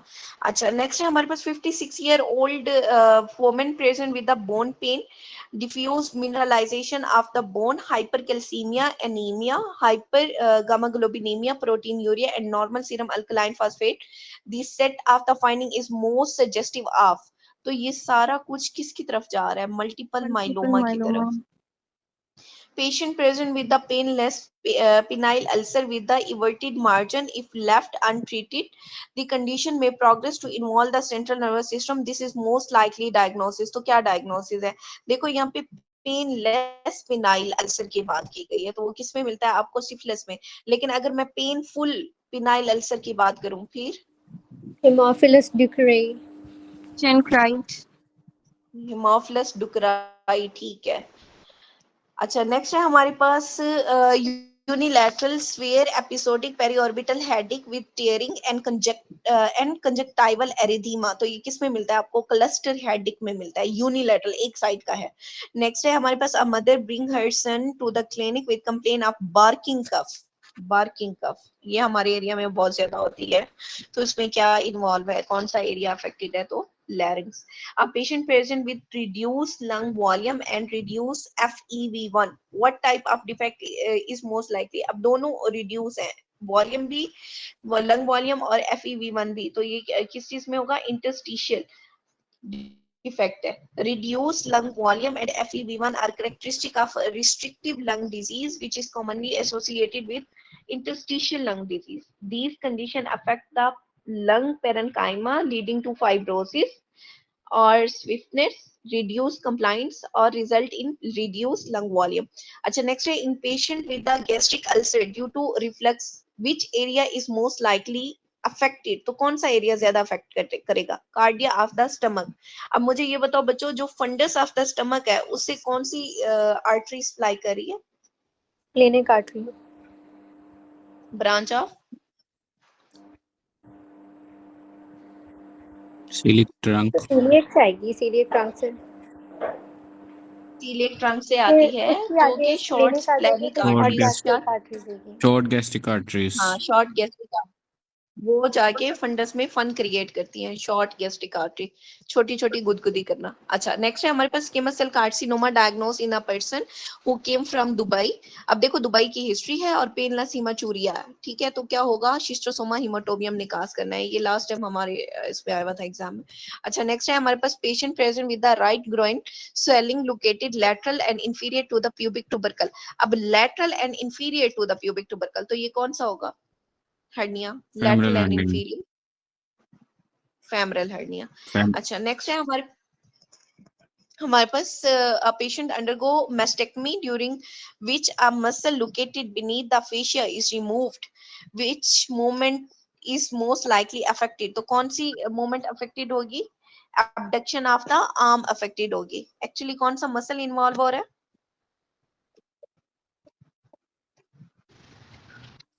इफेक्ट माइनर होगा। ब्रेस्ट सर्जरी में बच्चों कौन सा मसल इन्वॉल्व होता है? क्या है उसकी?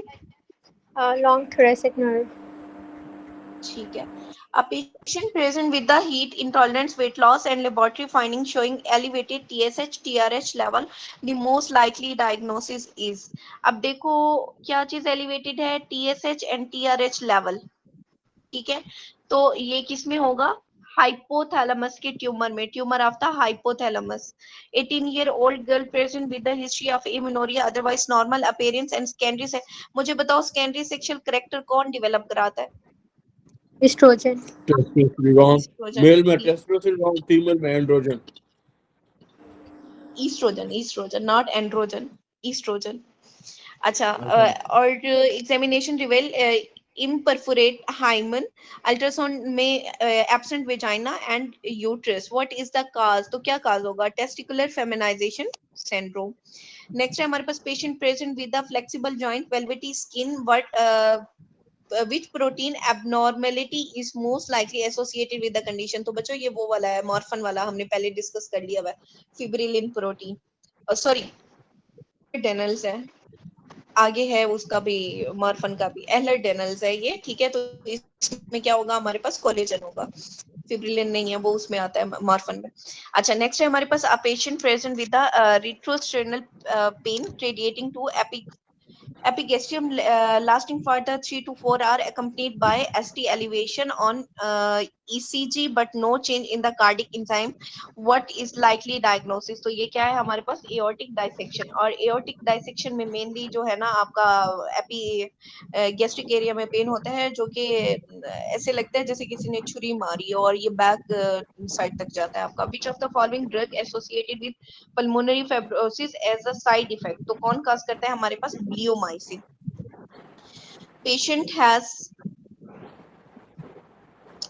intermittent dysphagia along with the GERD barium swallow was, अच्छा बेरियम स्वालो के ऊपर ना आपको बर्ड बीक अपीयरेंस आती है, तो ये जो बर्ड बीक साइन है वो किस में मिलता है आपको, वो एक्लेजिया कार्डिया में मिलता है। Which muscle is primarily involve in forceful expiration, तो इसके लिए नमोने क्या किया था हमने, in for x for in, ठीक है। तो ये एक्सपायरेशन की बात करें तो एक्सपायरेशन में क्या होगा हमारे पास, रेक्टस एब्डोमिनस मसल होगा। अगर क्वाइटली एक्सपायरेशन की बात करें तो आपका bye elastic recoil of the lung आता है। मसल फोर्स्ड इंस्पायरेशन की बात करें तो फोर्सफुली इंस्पायरेशन, नॉर्मल इंस्पायरेशन की बात नहीं कर रहे। अगर नॉर्मल की बात करते तो फिर क्या होता, नॉर्मल इंस्पायरेशन में क्या होता बच्चों, इन फॉर डायफ्राम एक्स, और डायाफ्राम और साथ में intercostal, external intercostal. External intercostal. ठीक है। अगर फोर्स की बात करें तो उसमें क्या होगा, sternocleidomastoid and serratus interior. Muscle of the force expiration, expiration की बात करें तो उसमें क्या होगा हमारे पास, इंटरनल इंटरकोस्टल, और excessive muscle of the expiration में क्या आएगा हमारे पास, एक्सटर्नल ओब्लिक। इसके अलावा हमने एक और किया था mnemonic, rectus abdominis. Dive extra AP, वो क्या है, डायफ्राम जो है ना वो वर्टिकल डायमीटर को बढ़ाता है, और पंप वाला जो एक्सटर्नल इंटरकोस्टल है वो एपी और ट्रांसवर्स, वेरी गुड। और ये बकेट वाला अच्छा, है। ठीक है। ECG of the patient show no association between PR wave and had history of fainting due to, तो देखो कोई एसोसिएशन नहीं है पी में और आर में, तो इसमें क्या हो गया है, एट्रिया और वेंट्रिकल अलग-अलग बीट कर रहे हैं, और इनमें क्या आती है आपके पास, कैनन ए वेव्स आती हैं। ये सारा कुछ किस में हो रहा है, थर्ड डिग्री हार्ट ब्लॉक में। तो थर्ड डिग्री हार्ट ब्लॉक को हमने कैसे याद रखा हुआ है कि एट्रिया और वेंट्रिकल दोनों हस्बैंड वाइफ हैं, इन दोनों में आपस में लड़ाई हो गई है।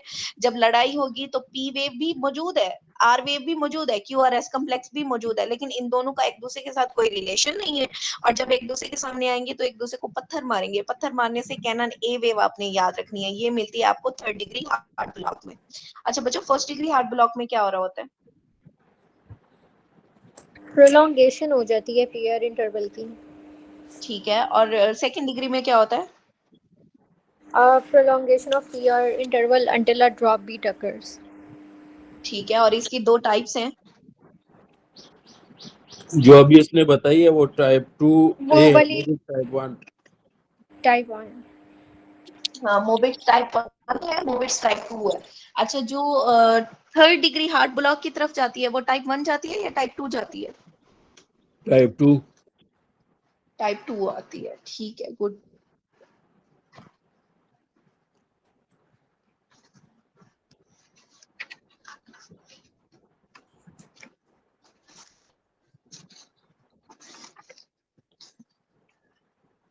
अच्छा, मैं एक बता रही हूँ सिनेरियो, मुझे बताओ ये क्या है, progressive lengthening of P R interval until a drop it occur, Mobitz type 1 या 2, 1। टाइप 1। Very good. और drop beat without progressive lengthening of P R interval, तो ये क्या है, टाइप 2। टाइप 2 है, और यही जाती है हमारे पास थर्ड डिग्री ब्लॉक में। अच्छा, नेक्स्ट है हमारे पास female trying to lose weight and consuming bread complaining of diarrhoea, gas, abdominal cramp, fatigue during her morning walk, what is the likely diagnosis, तो क्या हो रहा है उसके अंदर, वीट इंटॉलरेंस है। एक्चुअली ये होती है हमारे पास वीट इंटॉलरेंस, जैसे सीलिक डिजीज में ग्लूटेन जो है वो ट्रिगर करता है इम्यून रिस्पॉन्स को और लीड करता है मैल अब्जॉर्प्शन को, उसकी वजह से ये डायरिया वगैरह और क्रैम्प्स पड़ते हैं।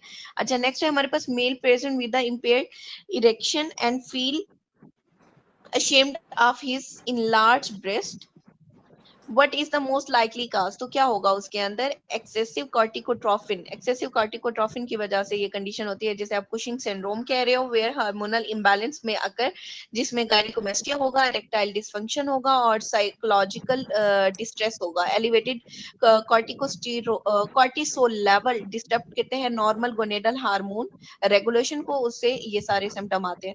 ड्रग कंट्रा इंडिकेटेड इन CLD, तो CLD में कौन सी ड्रग कंट्रा इंडिकेटेड है, तो इसमें वो कहानी याद रखनी है आपने बच्चों कि एक बंदा है उसके लीवर का मसला हो गया है और उसके ऑपरेशन करना है, तो लीवर डिसफंक्शन में कौन कौन सी ड्रग आपने देनी है, ठीक है, तो उसमें कंपनसेशन डिसऑर्डर में उसमें पैन इनकम्पैम, लोराज़िपम, ऑक्साज़िपम वगैरह देते हो, ठीक है।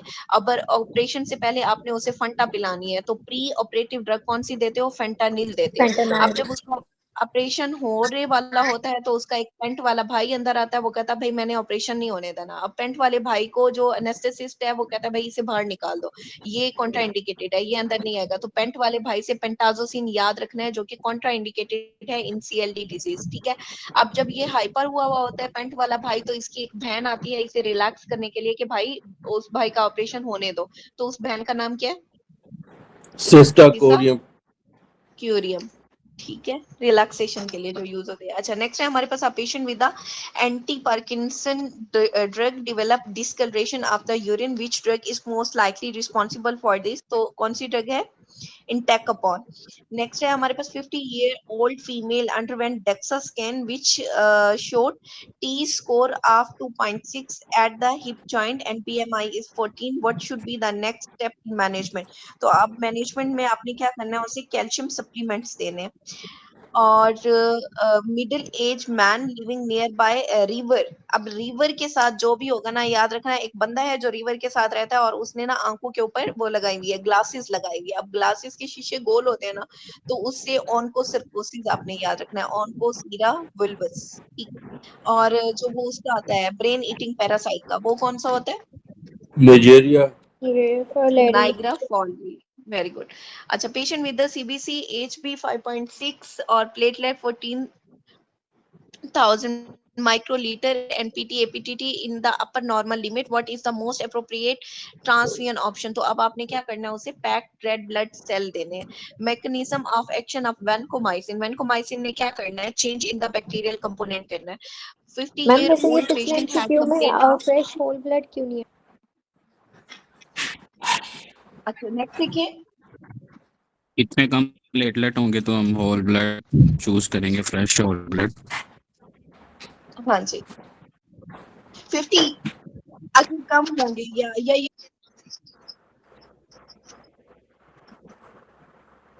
अच्छा इसमें क्या बता रहे हैं कि कंप्लेन है मैक्रोग्लोसिया की, हाइपरग्लाइसीमिया की और पोलीयूरिया की, तो ये किसका सजेस्टिव है, ऑफ द सोमेटोट्रॉफ, तो वो इंक्रीज हो गया, वहां का ट्यूमर है। नेक्स्ट है हमारे पास, restrictive lung disease is different from the obstructive lung disease by, तो दोनों एक दूसरे से कैसे डिफरेंट है, जब FEV1 ओवर FVC इंक्रीज हो जाएगा। And anaphylactic shock, which of the following is incorrect, तो एनाफाइलेक्टिक शॉक में क्या चीज इनकरेक्ट है कि उसमें इंक्रीज वीनस रिटर्न जो है वो इंक्रीज नहीं होती। अच्छा मुझे ये बताओ कि एनाफिलेक्टिक शॉक में ट्रीटमेंट क्या देते हो आप, आयरन में एड्रेनालिन। IM adrenaline. अच्छा नेक्स्ट है हमारे पास, 50-year-old male patient with the history of asthma is using beclomethasone inhaler for the time he present with the whitish membrane, तो इसीलिए जब भी हम इनहेलर देते हैं ना तो पेशेंट को कहते हैं कि इनहेल करने के बाद आप फौरन कुली करो, जब वो कुली कर लेता है तो ये व्हाइटिश मेम्ब्रेन नहीं बनती। अब आपने उसे क्या एडवाइस करना है कि rinse mouth after use.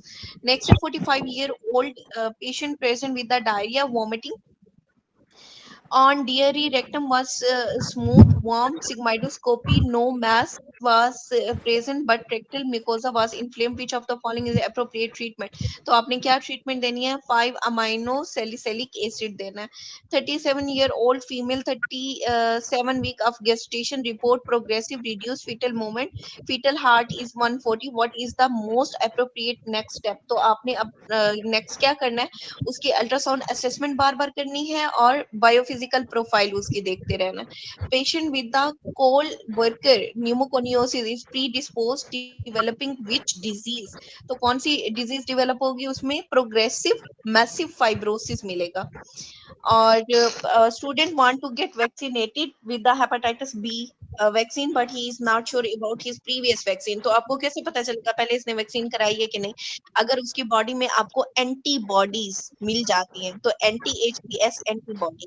Type of hypersensitivity reaction, SLE में 3 रूट्स हैं, SLE, तो टाइप 3 हाइपर सेंसिटिविटी रिएक्शन और ल्यूपस नेफ्राइटिस के अंदर भी।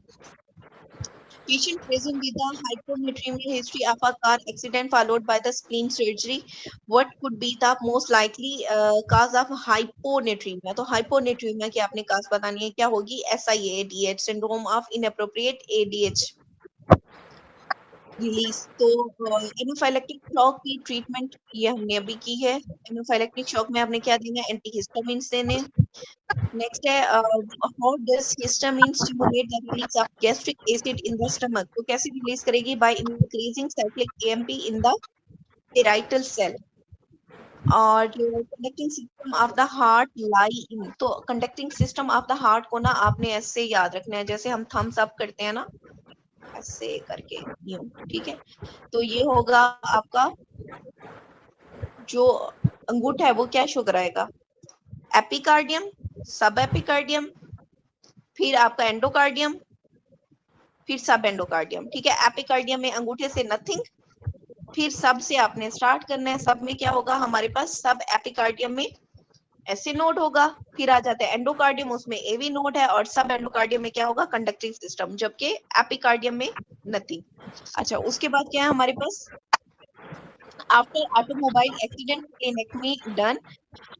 After 2 months, patient present in emergency with the septic shock and seizure, gram positive culture, positive organism for disinfection. Positive organism है streptococcal pneumonia, कि मैंने पहले आपको वो बताई ही है, pneumonic वाला. ठीक है. अच्छा, नेक्स्ट है हमारे पास बर्किट लिम्फोमा. बर्किट लिम्फोमा कौन सा है? में ट्रांसलोकेशन कौन सी होती है? 814. अब बर्किट लिम्फोमा बच्चा पता है किसके साथ है? 2-3 चीजें हमने पढ़ी हैं. एक सी माइस पढ़ा है, एक एल माइस पढ़ा है, एक एन माइस पढ़ा है. ये क्या है? सी माइक जो है वो बर्किट लिम्फोमा के साथ है, और इसकी जो है वो आती है मैम एम्प्लीफिकेशन, ट्रांसलोकेशन. और एल माइक जो है वो स्मॉल सेल कार्सिनोमा के साथ है, और एन माइक जो है वो न्यूरोब्लास्टोमा के साथ है, और इसमें एम्प्लीफिकेशन होती है. ठीक है, नेक्स्ट हमारे पास क्या है? हमारे पास मेंटल सेल लिम्फोमा. ये वो हमने पहले डिस्कस किए हुए हैं ये सारे फिलाडेल्फिया वाले भी. अच्छा, नेक्स्ट देखो हमारे पास अटाल मैन डायग्नोस. हाँ, ये है मार्फन. मैंने आपको कहा था ना कि रिपीट हुआ है. मार्फन में क्या है? फिब्रिलिन प्रोटीन है. एफ से मार्फन के एफ से याद रखो फिब्रिलिन, और क्रोमोसोम नंबर 15 इन्वॉल्व है. अच्छा, नेक्स्ट है characteristic feature of beta thalassaemia triad. अब बीटा थैलेसीमिया ट्राइएड में क्या आता है? HPA2 आएगा.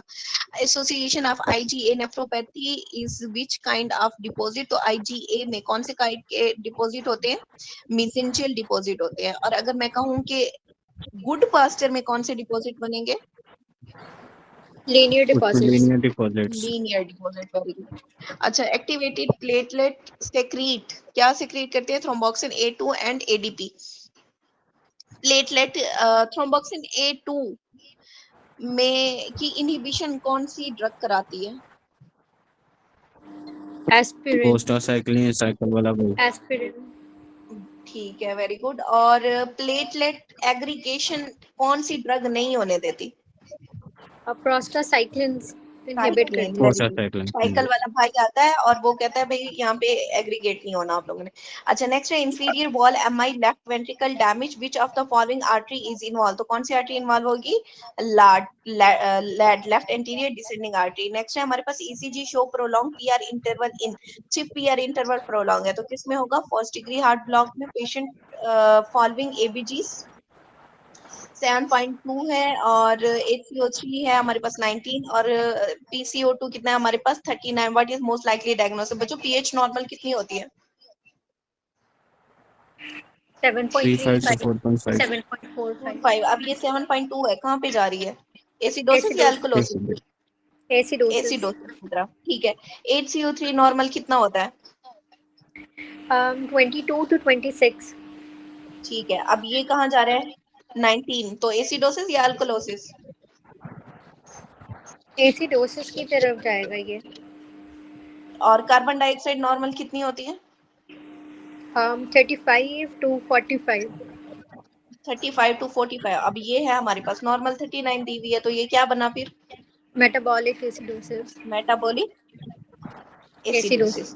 अच्छा नेक्स्ट आओ, इसमें भी यही है, पीएच 7.5 दी हुई है, कार्बन डाइऑक्साइड है 40 और HCO3 है इस 38। तो HCO3 देखो 38 कितना बड़ी हुई है, तो ये किस साइड पे जा रहा है, अल्कोलोसिस की तरफ, metabolic अल्कोलोसिस।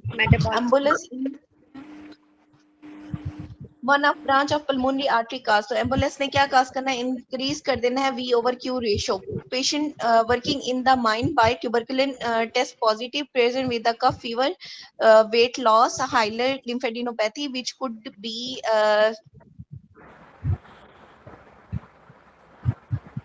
which could be the reason behind this, तो क्या हो सकता है, सिलिकोसिस हो सकता है। नेक्स्ट है हमारे पास 15-year-old child came in with a complaint of dyspnea cough along with the whistling sound and he is complain ये क्या लिखा हुआ है बच्चों, he is completing sentences in one breath. One breath, ठीक है। और हार्ट रेट कितना है, ग्रेटर देन 110 है, और रेस्पिरेटरी रेट इज 30। अस्कल्टेशन पे आपको चेस्ट साइलेंट मिल रही है, और प्रोबेबल डायग्नोसिस उन्होंने पूछा हुआ है, तो साइलेंट चेस्ट है, और रेस्पिरेटरी रेट देखो 30 है, हार्ट रेट देखो ग्रेटर देन 110 है। ये सारा कुछ किस में मिलता है हमें, ब्रोंकियल एस्थमा के अंदर। अच्छा नेक्स्ट है हमारे पास 40-year-old mail with the history of ulcerative colitis, now present gastrointestinal symptom, which of the following is used to assess the severity of the exacerbation। तो इसके साथ जो है हमारे पास अल्सरेटिव कोलाइटिस, ठीक है, वो हमेशा किसके साथ मिलता है आपको, एनकाइलोजिंग स्पॉन्डिलाइटिस के साथ मिलता है। ये है एनकाइलोजिंग स्पॉन्डिलाइटिस, जिसने आपकी आइज के ऊपर अफेक्ट करनी है, यूवेआइटिस शोल्डर के ऊपर अफेक्ट करना है, गट में आईबीडी के साथ मेनली, और या फिर जितने भी मतलब बाउल डिजीज हैं वो इसके साथ होते हैं, एनकाइलोजिंग स्पॉन्डिलाइटिस के साथ जितना इन्फ्लेमेशन होगी, खास तौर पे जो अल्सरेटिव कोलाइटिस है वो हो गया। सैक्रोइलिक जॉइंट अफेक्टेड होते हैं, स्किन अफेक्टेड होगी जिसमें सोरियासिस होगा, नीस अफेक्टेड होंगे और हील अफेक्टेड होगी। और इसमें HLA कौन सी होती है, HLA टाइप B27।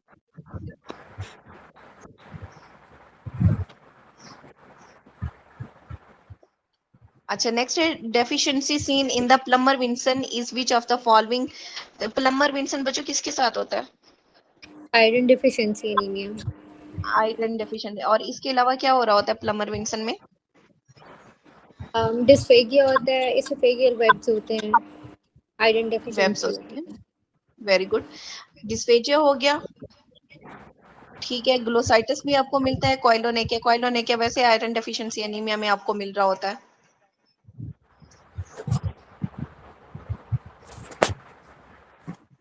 अच्छा नेक्स्ट है हमारे पास, young medical student holding 3 book want to hold fourth book from the library and holding the fourth book she drop all the book, this is, तो इस चीज को हम क्या कहते हैं, इनवर्ट स्ट्रेच रिफ्लेक्स कहते हैं। स्ट्रेच रिफ्लेक्स में क्या होगा, मायोटेक्टिक या mono synaptic. Invert stretch reflex में क्या आता है, गोल्जी टेंडन आर्गन आ जाते हैं आपके, और फ्लेक्सर विड्रॉल रिफ्लेक्स जो है वो क्या होगा, मल्टी साइनेप्टिक होगा। Young girl admitted to the medical ward with the complain of cough yellow sputum, she is diagnosed with the lobar pneumonia, the following organism is most likely involved। तो कौन से organism इसमें involve होंगे, streptococcal pneumonia. अच्छा वैसे जो वो है, चलो ठीक है आगे चलो, निमोनिया के हैं वो मैं आपको बता दूं। Drug use to treat the Dr. Opioid Arvind, dependence, opioid streptococcal pneumonia है, unable to recognise the face with pneumonia, तो उसमें स्ट्रेप्टोकोकल निमोनिया आता है। एक आता है रेड रस्टी स्पूटम, तो वो होता है आपका क्लेब्सियला।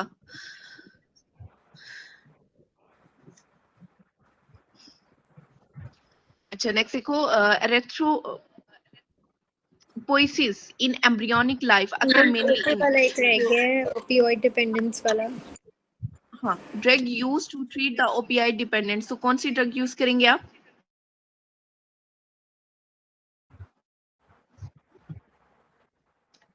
तो क्या आ गया आपके पास, मेथाडोन। अगर मेथाडोन ना हो तो फिर आपने नैलेक्सोन लगाना है, क्योंकि वो पार्शियल है, और मेथाडोन क्या है ये अच्छा नेक्स्ट है हमारे पास, erythropoiesis in the embryonic life occur mainly in, तो एम्ब्रियोनिक लाइफ में किस में होती है, लीवर में। अब बच्चों यहाँ पे आपने जो निमोनिक किया हुआ है, यंग लीवर सिंथेसाइज ब्लड, वो क्या है, योग सैक करेगा 3 to 8 वीक्स में।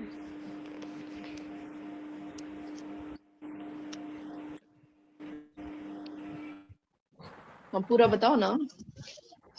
यंग लिवर सिंथेसाइज ब्लड योग सेट हो गया 3 to 8 वीक, उसके बाद लीवर में 6 वीक टू बर्थ, फिर स्प्लीन में 10 week to 28 week, bone marrow में 18 वीक से एडल्ट तक, और जो एच बी होती है इन द योग सेट उसे हम क्या कहते हैं, गोवर्ट्स एच बी कहते हैं। patient of ischemic heart disease with the high BP, how to control BP intraoperatively। तो आपने कैसे कंट्रोल करना है, IV नाइट्रोग्लाइसरीन देनी है intraoperatively। Patient is having cholestatic jaundice और cause of increased CTEs, तो क्या cause होगा, increased fat in the stool। Non-neoplastic cause of ascites due to visceral organ, तो क्या cause है उसमें, cirrhosis। और diabetic patient is having red one ulceration inflammatory marks migrate from, तो कहाँ से migrate हो रहा है, from the post capillary venules। अच्छा नेक्स्ट है हमारे पास, a man with the pain radiating from the nose to inferior orbit and temporal region where the nerve is most likely involve, तो कौन सी नर्व इसमें इन्वॉल्व होगी, maxillary division of trigeminal nerve. Person drink 600 ml fluid, how much will be in plasma, तो बच्चों plasma जो होता है ना वो टोटल बॉडी फ्लूइड का 12th पार्ट होता है, ठीक है, 1/12 पार्ट होता है। तो इसे 600 को ना आपने 12 से डिवाइड कर देना है, तो क्या आंसर आएगा, 50 ml, ठीक है। टोटल बॉडी वाटर जो है वो approximately 60% of the body weight होता है। एक्स्ट्रा सेलुलर फ्लूइड कितना होगा, 1/3 होगा, कंपोज्ड ऑफ प्लाज्मा, प्लाज्मा 1/12 होता है, और इंटरस्टिशियल फ्लूइड जो होता है वो 1/4 होता है, जबकि जो इंटरसेलुलर फ्लूइड होता है वो कितना होता है, 2/3 of the total body water होता है।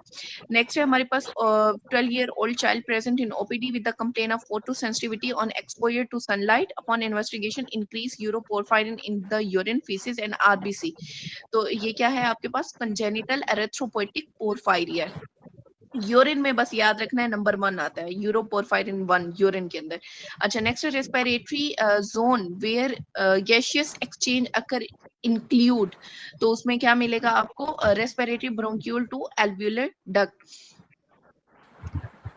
Respiratory zone extend extend to terminal bronchiole if asked the respiratory bronchiole to alveolar duct। अच्छा मुझे ये बताओ कि क्लारा सेल कहाँ पे होते हैं, टर्मिनल ब्रोंक्यूल पे, ठीक है। Boy while playing damaged menisci, medial menisci, और व्हाट इज हैपन, तो क्या होगा उसमें, लॉकिंग ऑफ नी हो जाएगी। अब बच्चों मुझे लॉकिंग और अनलॉकिंग मसल तो बताओ जरा। लॉकिंग क्वाड्रिसेप है और जो अनलॉकिंग है वो पोप्लिटियस। पोप्लिटियस है, वेरी गुड। अच्छा नेक्स्ट है हमारे पास, patient with progressive disease require increase higher pressure to fill the volume of the lung, how would affect the lung compliance, तो कैसे अफेक्ट करेंगे, ये डिक्रीज कर देंगे कंप्लायंस को, it would decrease.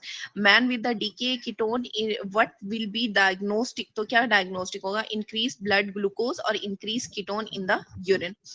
2-year-old kid restless, being able to not being able to sleep, has been continuously he is pulling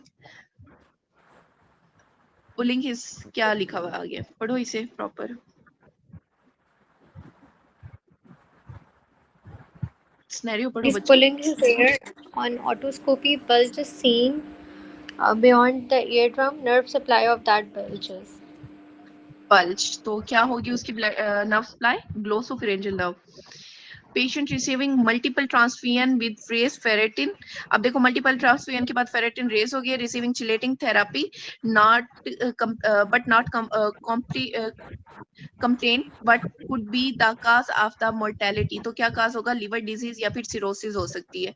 the drug which is excreted without the significant bio transformation in the body is, तो वो कौन सी है हमारे पास, streptomycin है। Streptomycin actually करती क्या है, साइड इफेक्ट क्या है स्ट्रेप्टोमाइसिन का,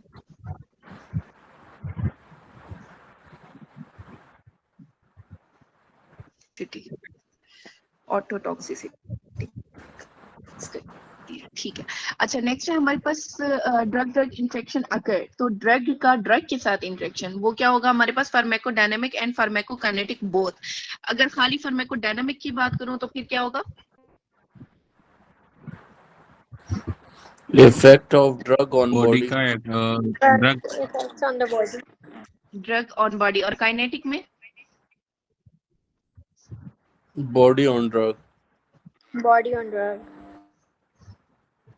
ठीक है। विच of the following inhibit the FSH? FSH को कौन inhibit, which of the following inhibits FSH? तो कौन करता है? टेस्टिस। और लीडिंग सेल क्या प्रोड्यूस करते हैं? Leydig cells testosterone testosterone. Inhibin कहाँ से प्रोड्यूस होता है? यही Fertilized Leydig cells Sertoli produce cell करेंगे वो लेडिक सेल नहीं करता। आ रहा है ना सर्टोली, जैसे हम लिखते हैं उसके एंड में जो आई आ रहा है उससे याद रखो inhibin. Lady who is always crying and sometimes have uncontrolled laugh and she is socially isolated, depressed and has recurrent mood change defect lie in। तो ये सारा mood change का जितना भी डिफेक्ट आएगा वो किस में आता है? पापीज सर्किट में आता है। पापीज सर्किट बहुत इंपॉर्टेंट है बच्चों। पापीज सर्किट में ये निमोनिक आपको दिया हुआ है मैथ। एम से मैमेलरी बॉडी, ए और टी से क्या है हमारे पास? एंटीरियर न्यूक्लियस ऑफ थैलेमस आएगा, सी से सिंगुलेट गायरस और एच से क्या है हमारे पास? हिप्पोकैम्पस। ठीक है, ये आपका पूरा पापी सर्किट आपको दिखाया हुआ है।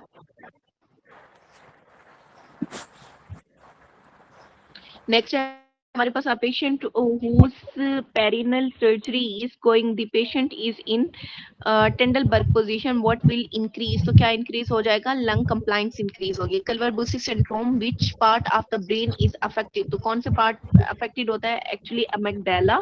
और वैसे अगर एज अ होल बात करें तो आपका मीडियल टेम्पोरल लोब जो है वो इन्वॉल्व होता है। ठीक है, इसमें काज बाइलेटरल लियन होती है।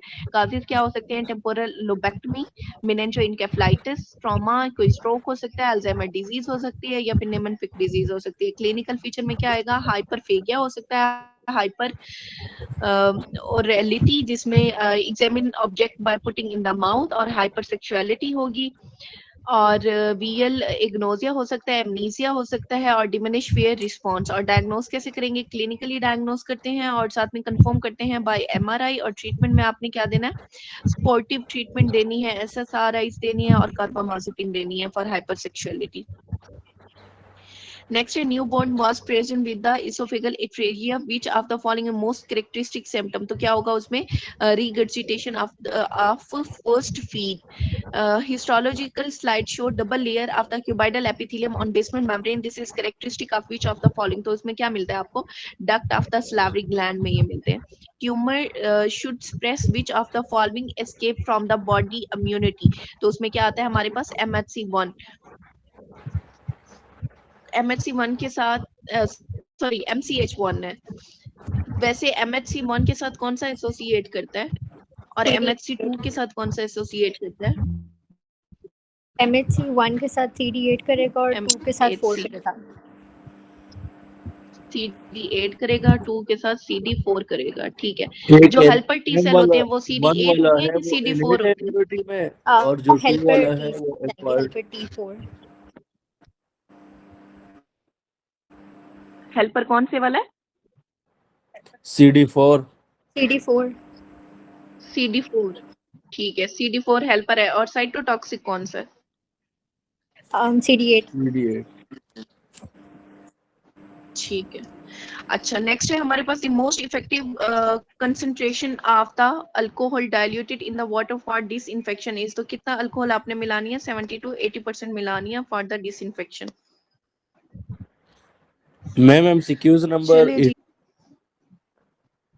Most common opportunistic infection in HIV patient is which of the following? तो अपॉर्चुनिस्टिक इन्फेक्शन कौन सा होता है हमारे पास? जुरत वाला, जो अपॉर्चुनिटी देख के वो करता है, इन्फेक्ट करता है, तो उसमें न्यूमोसिस्टिक जुरोविसाई है। इसके साथ हमने जो एक्स्ट्रा किया है वो किया है कि जो एड जो है वो स्वेयर फॉर्म है ना HIV की, तो HIV में वो कैंडिडियासिस है, और जिस तरह वो कह रहे हैं, और बाकी जो अगर दूसरा होगा तो फिर वो नोमोसिस्टिक या माइकोबैक्टीरियम है? मैम वैसे तो ये माइकोबैक्टीरियम रफी है में या तो कैंडिडियासिस है? मैम रफी में तो वैसे लिखा हुआ है। मैम जो अपॉर्चुनिस्ट नॉन बैक्टीरियल का वर्ड आता है ना, तो फिर वो कैंडिडा पे आएगा, और अगर मतलब उसने इस तरह HIV मेंशन किया हुआ है फिर माइकोबैक्टीरियम, और अगर एड्स मेंशन किया होता है इधर अपॉर्चुनिस्टिक में तो फिर ये निमोसिस्टाइटिस। गुड बस यही पॉइंट ठीक है, ठीक। चलिए ठीक। अच्छा, इसमें दिया हुआ है in traumatic patient hypothermia lead to increase bleeding cause. तो क्या उसमें काज होगा? Decrease platelet function and number. वैसे बर्न के पेशेंट में बच्चों क्या होता है? एल्ब्यूमिन कम हो जाता है। कम हो हाइपोएल्ब्यूमिनेमिया। जाता है, ठीक है। और सीरम इलेक्ट्रोलाइट्स के ऊपर क्या इफेक्ट आएगा? हाइपोनेट्रीमिया। हाइपोनेट्रीमिया होगा। Patient present in OPD with loss of pain and temperature. तो पेन और टेम्परेचर दोनों लॉस हो गए हैं। Other sensation of the touch and vibration is intact, तो लियन इन। तो लात मारोगे दर्द होगा और पारा हाई होगा, ठीक है। अगर लात मारी दर्द हुआ पारा हाई हुआ और ये दोनों जो है लॉस हो गए तो फिर क्या होगा? लैटरल स्पाइनोथैलेमिक ट्रैक्ट इसमें इन्वॉल्व होगा। Maximum number of beta cell in the islets of the Langerhans are present in. तो आपने इसे याद रखना है कि दुम में गुम होते हैं। तो दुम में गुम होने से आपने क्या याद रखना है? टेल ऑफ द पैंक्रियास याद रखनी है। नेक्स्ट वो आपका आरएच वाला, ये तो कई दफा आपने किया हुआ है, आरएच इनकम्पेटिबिलिटी वाला। तो उसमें कौन से वाला होता है? हमारे पास टाइप 2 हाइपरसेंसिटिविटी रिएक्शन होता है। और responsible for the closure of inactive sodium channel in nerve cell, तो वो कौन सा होगा? हमारे पास डीपोलराइजेशन होगी। अच्छा, जो एक्चुअली मैं आपको कराना चाह रही थी ना इसमें, वो है ये इस वाला मेनिंजाइटिस वाला। इसमें देखो बच्चों, एक्यूट बैक्टीरियल मेनिंजाइटिस का टिपिकल पिक्चर अपना increase protein and neutrophil more than the lymphocyte. He was having rash around the ankle and sign of the meningeal irritation. तो रैश जहाँ पे आ जाए ना, रैश और meningitis, तो वो कौन सा ऑर्गेनिज्म काज करता है? meningitis with rash, Neisseria Neisseria. Neisseria meningitis। तो इसमें ना दो चीजें याद रखनी है, meningitis with rash और टीन्स, जो टीनेजर्स हैं, टीन्स, meningitis in teens, तो उनमें भी neisseria meningitis होगा। इसके अलावा वो निमोनिक जो है 0 to 6 मंथ वाला BEL mnemonic, BEL 0 to 6 month में आपने किया था। बी से ग्रुप बी स्ट्रेप्टोकोकाई, ई से इकोलाई और एल से लिस्टेरिया। 6 मंथ टू 6 ईयर में कौन सा होगा? सुनो, SNH, एस से स्ट्रेप्टोकोकल निमोनी, फिर एम से नाइजेरिया और एच से मोफ्लस इन्फ्लुएंजा। और 6 से 60 इयर्स तक खाली स्ट्रेप्टोकोकल निमोनिया और नाइजेरिया आएगा। लेकिन अगर मेनिंजाइटिस इन एड्स आ जाए तो फिर वो कौन सा होगा? क्रिप्टोकोकस न्यूमोनिस होगा। और ट्रीटमेंट क्या देते हैं उसके लिए? Amphotericin B. Amphotericin B, very good. अच्छा, हेपेटोसेलुलर कार्सिनोमा के लिए अगर टेस्ट की बात करें तो इनमें चॉइस कौन सी होगी? Alpha fetoprotein. Investigation of choice जो होती है ना, कॉपी को प्रोटीन हो गया। इसके अलावा जो इन्वेस्टिगेशन आप कराते हैं वो होती है ट्राइफेजिक कहती है। तभी एक सिनेरियो आपके पास आएगा, ट्राइफेजिक। डॉक्टर अरूज आपकी आवाज नहीं आ रही, क्या बता रही हैं? ट्राइफेजिक अल्फा फीटोप्रोटीन आप कराएंगे, ठीक है। उसके अलावा अगर कोई इन्वेस्टिगेशन की बात करें तो उसमें भी ट्राइफेजिक सीटी स्कैन आता है। इसका एक सिनेरियो आया हुआ है आपके पास ट्राइफेजिक का। ओके। आगे वैसे जो सिनेरियो आपका दिया हुआ है वो है भी HCC का। Patient with HCV positive present to OPD with a complain of lethargy, malaise, weight loss, fibrosis and centrilobular cell involving hepatic sinusoid seen in morphology, HCC tumour marker कौन सा है? अल्फा फीटोप्रोटीन है। अच्छा, उसके अलावा आपका stone in PUJ की बात बताई गई है। तो PUJ पे स्टोन कहाँ कौन से लेवल पे मिलता है? T12 to L2। कितनी है? 2 कितनी है ना, तो L2 की जगह। और पज कहाँ पे होता है और वज कहाँ पे होता है? PUJ किस में होगा? बच्चों में, बड़ों में? PUJ चिल्ड्रन में होगा और वेसाइकोयूरेट्रिक एडल्ट्स में। ठीक है, वेरी गुड। अच्छा, नेक्स्ट है patient with the corneal opacity is being evaluated for the potential cause, which medication is most commonly associated with the corneal deposit leading to this condition. तो कौन सी ड्रग है? सी से corneal deposit, सी से chloroquine. लेकिन अगर retinal deposit की बात करें तो इसमें थायोराइडाजीन के आर को बड़ा कर लेना है। राइडाजीन, जो बहुत ज्यादा राइड लेते हैं उनका रेटिना खराब हो जाता है। और लेंस डिपॉजिट, जो प्रो लोग होते हैं ना वो लेंस लगाते हैं, तो chlorpromazine. Next, a patient complain of dryness of the eye on examination, decreased secretion of the lacrimal gland, the nerve carrying post ganglionic fiber from the pterygopalatine ganglion to lacrimal gland is, तो वो कौन सी होगी? Maxillary nerve. Actually जो आपका post ganglionic fibre है ना, सारे parasympathetic के, वो ट्राइजेमिनल की ही कोई ना कोई ब्रांच लेके जा रही होती है, बस इतना याद रखना है आपने।